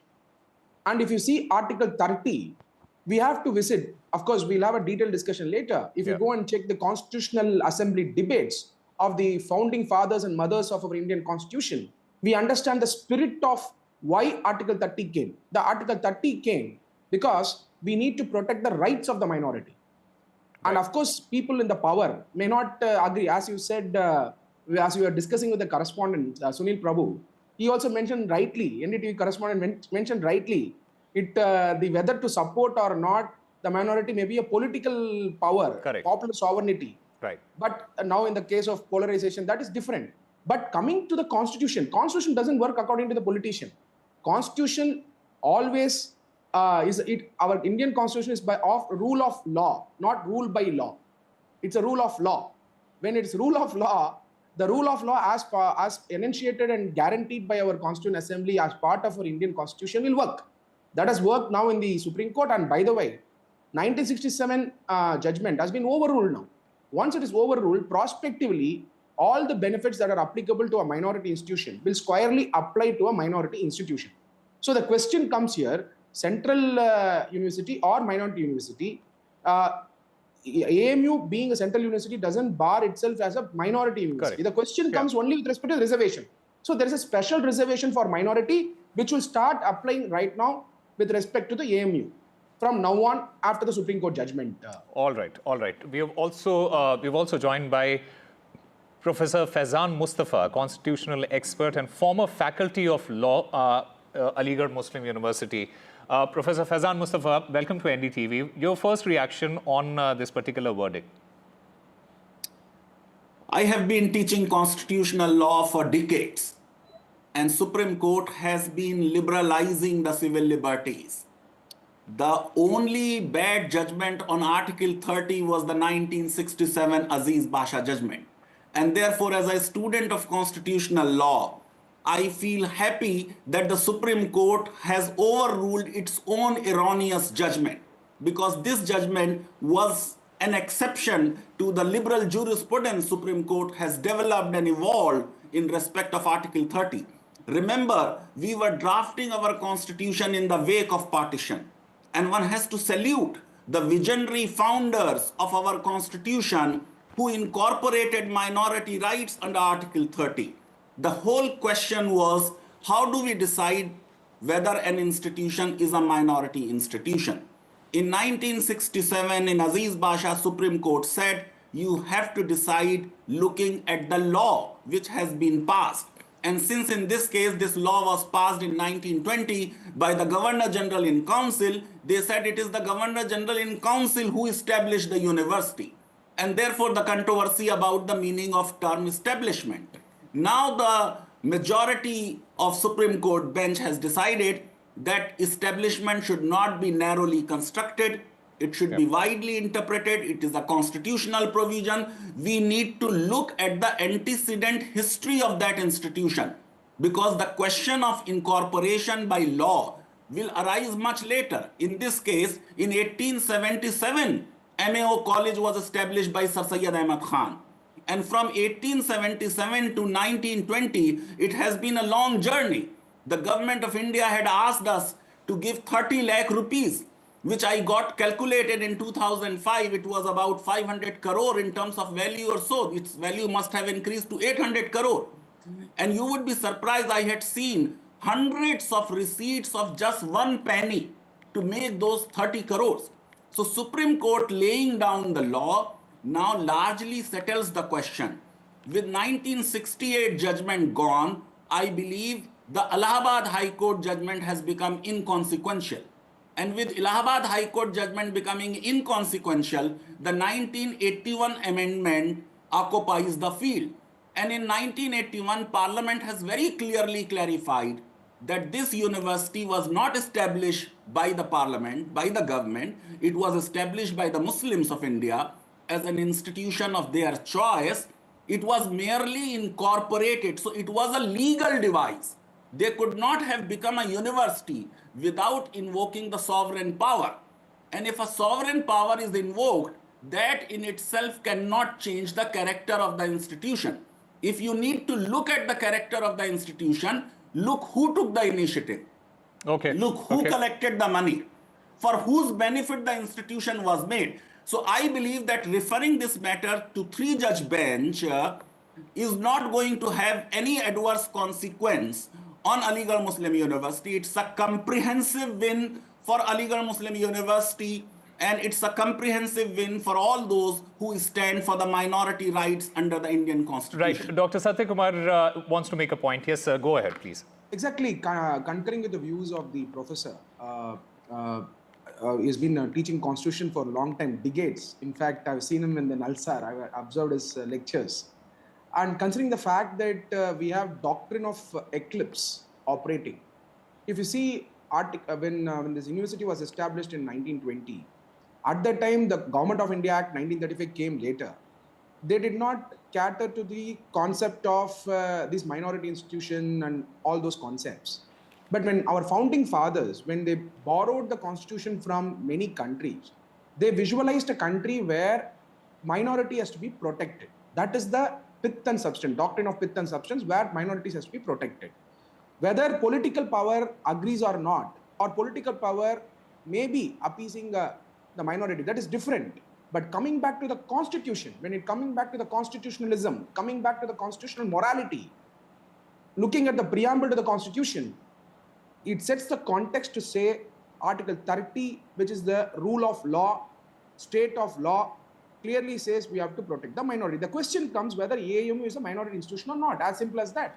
Whenever these minority institutions are tried to be brought, or where the state has tried to categorize the minority institution into the, when they wanted to disturb the minority institutions, the Supreme Court always stood back, not just for the minority institution of AMU alone, even linguistic minorities or any of the minority institution. The Supreme Court time and again has said what is the state of law of the Constitution of India.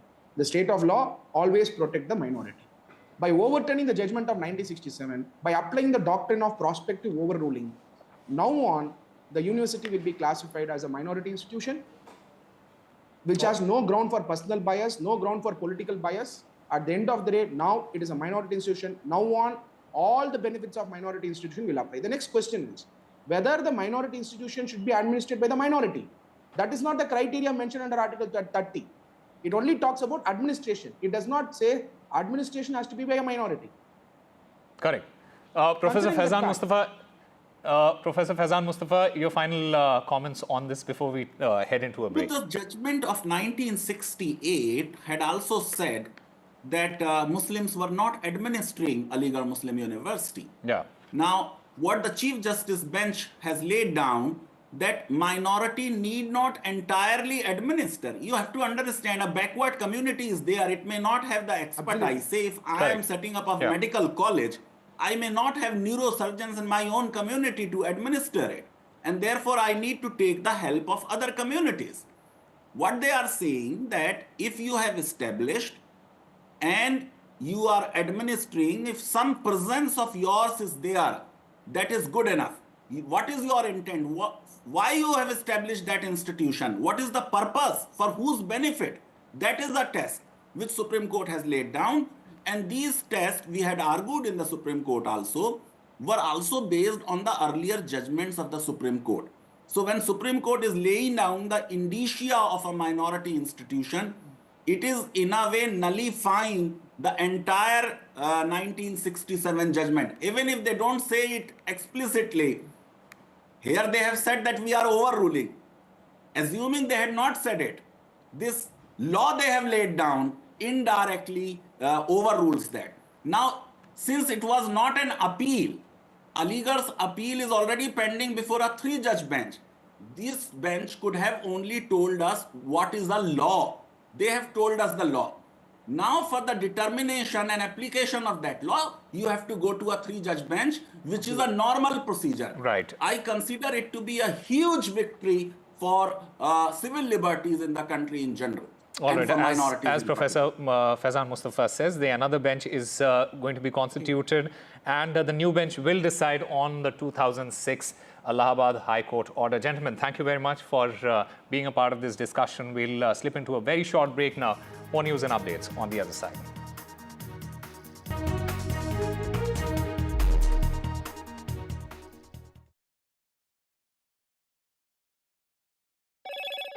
Hello, Moto. Motorola Edge 50 Pro, world's first AI-powered pro-grade camera.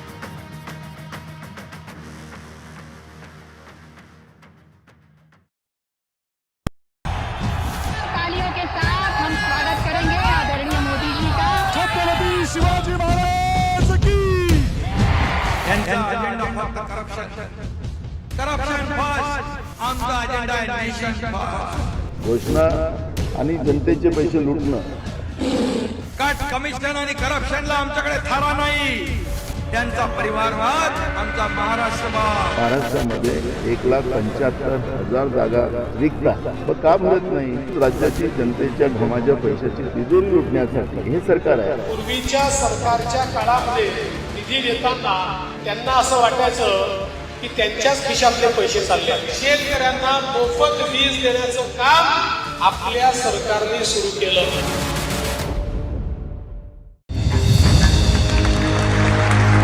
I now request the Honorable Prime Minister to launch NDTV World and address the summit.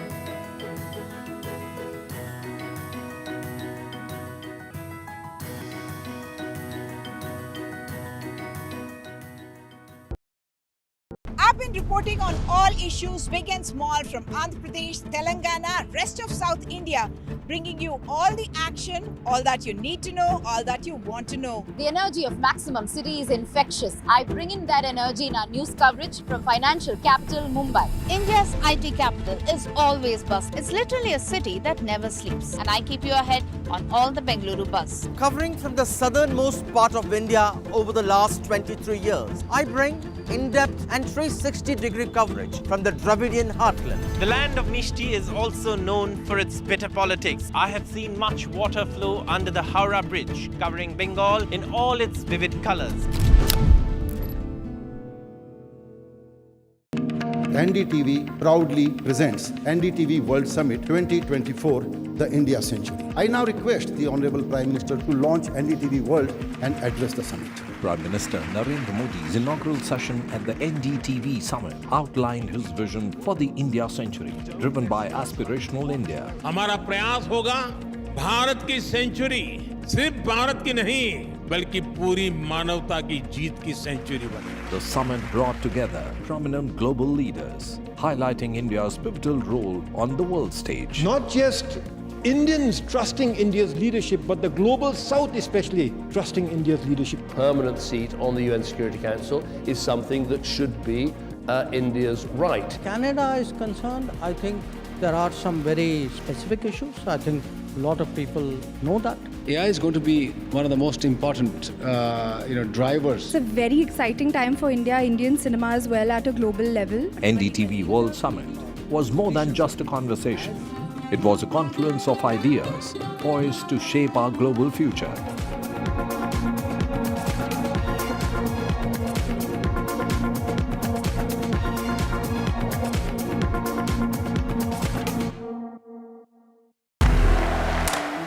I want to thank the American people for the extraordinary honor of being elected your 47th president. Donald triumphs.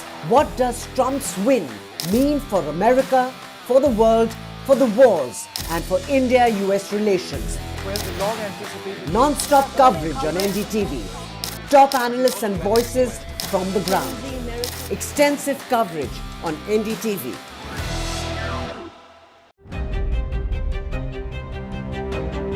Hello and welcome to India Sense, where I speak with global opinion makers. The United States has made a strategic decision over the last 20 years to move closer to India.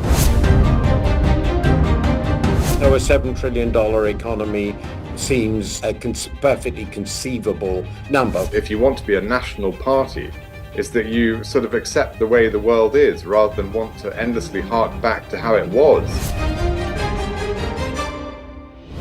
Modi is promoting the digitization of the economy, which is accelerating.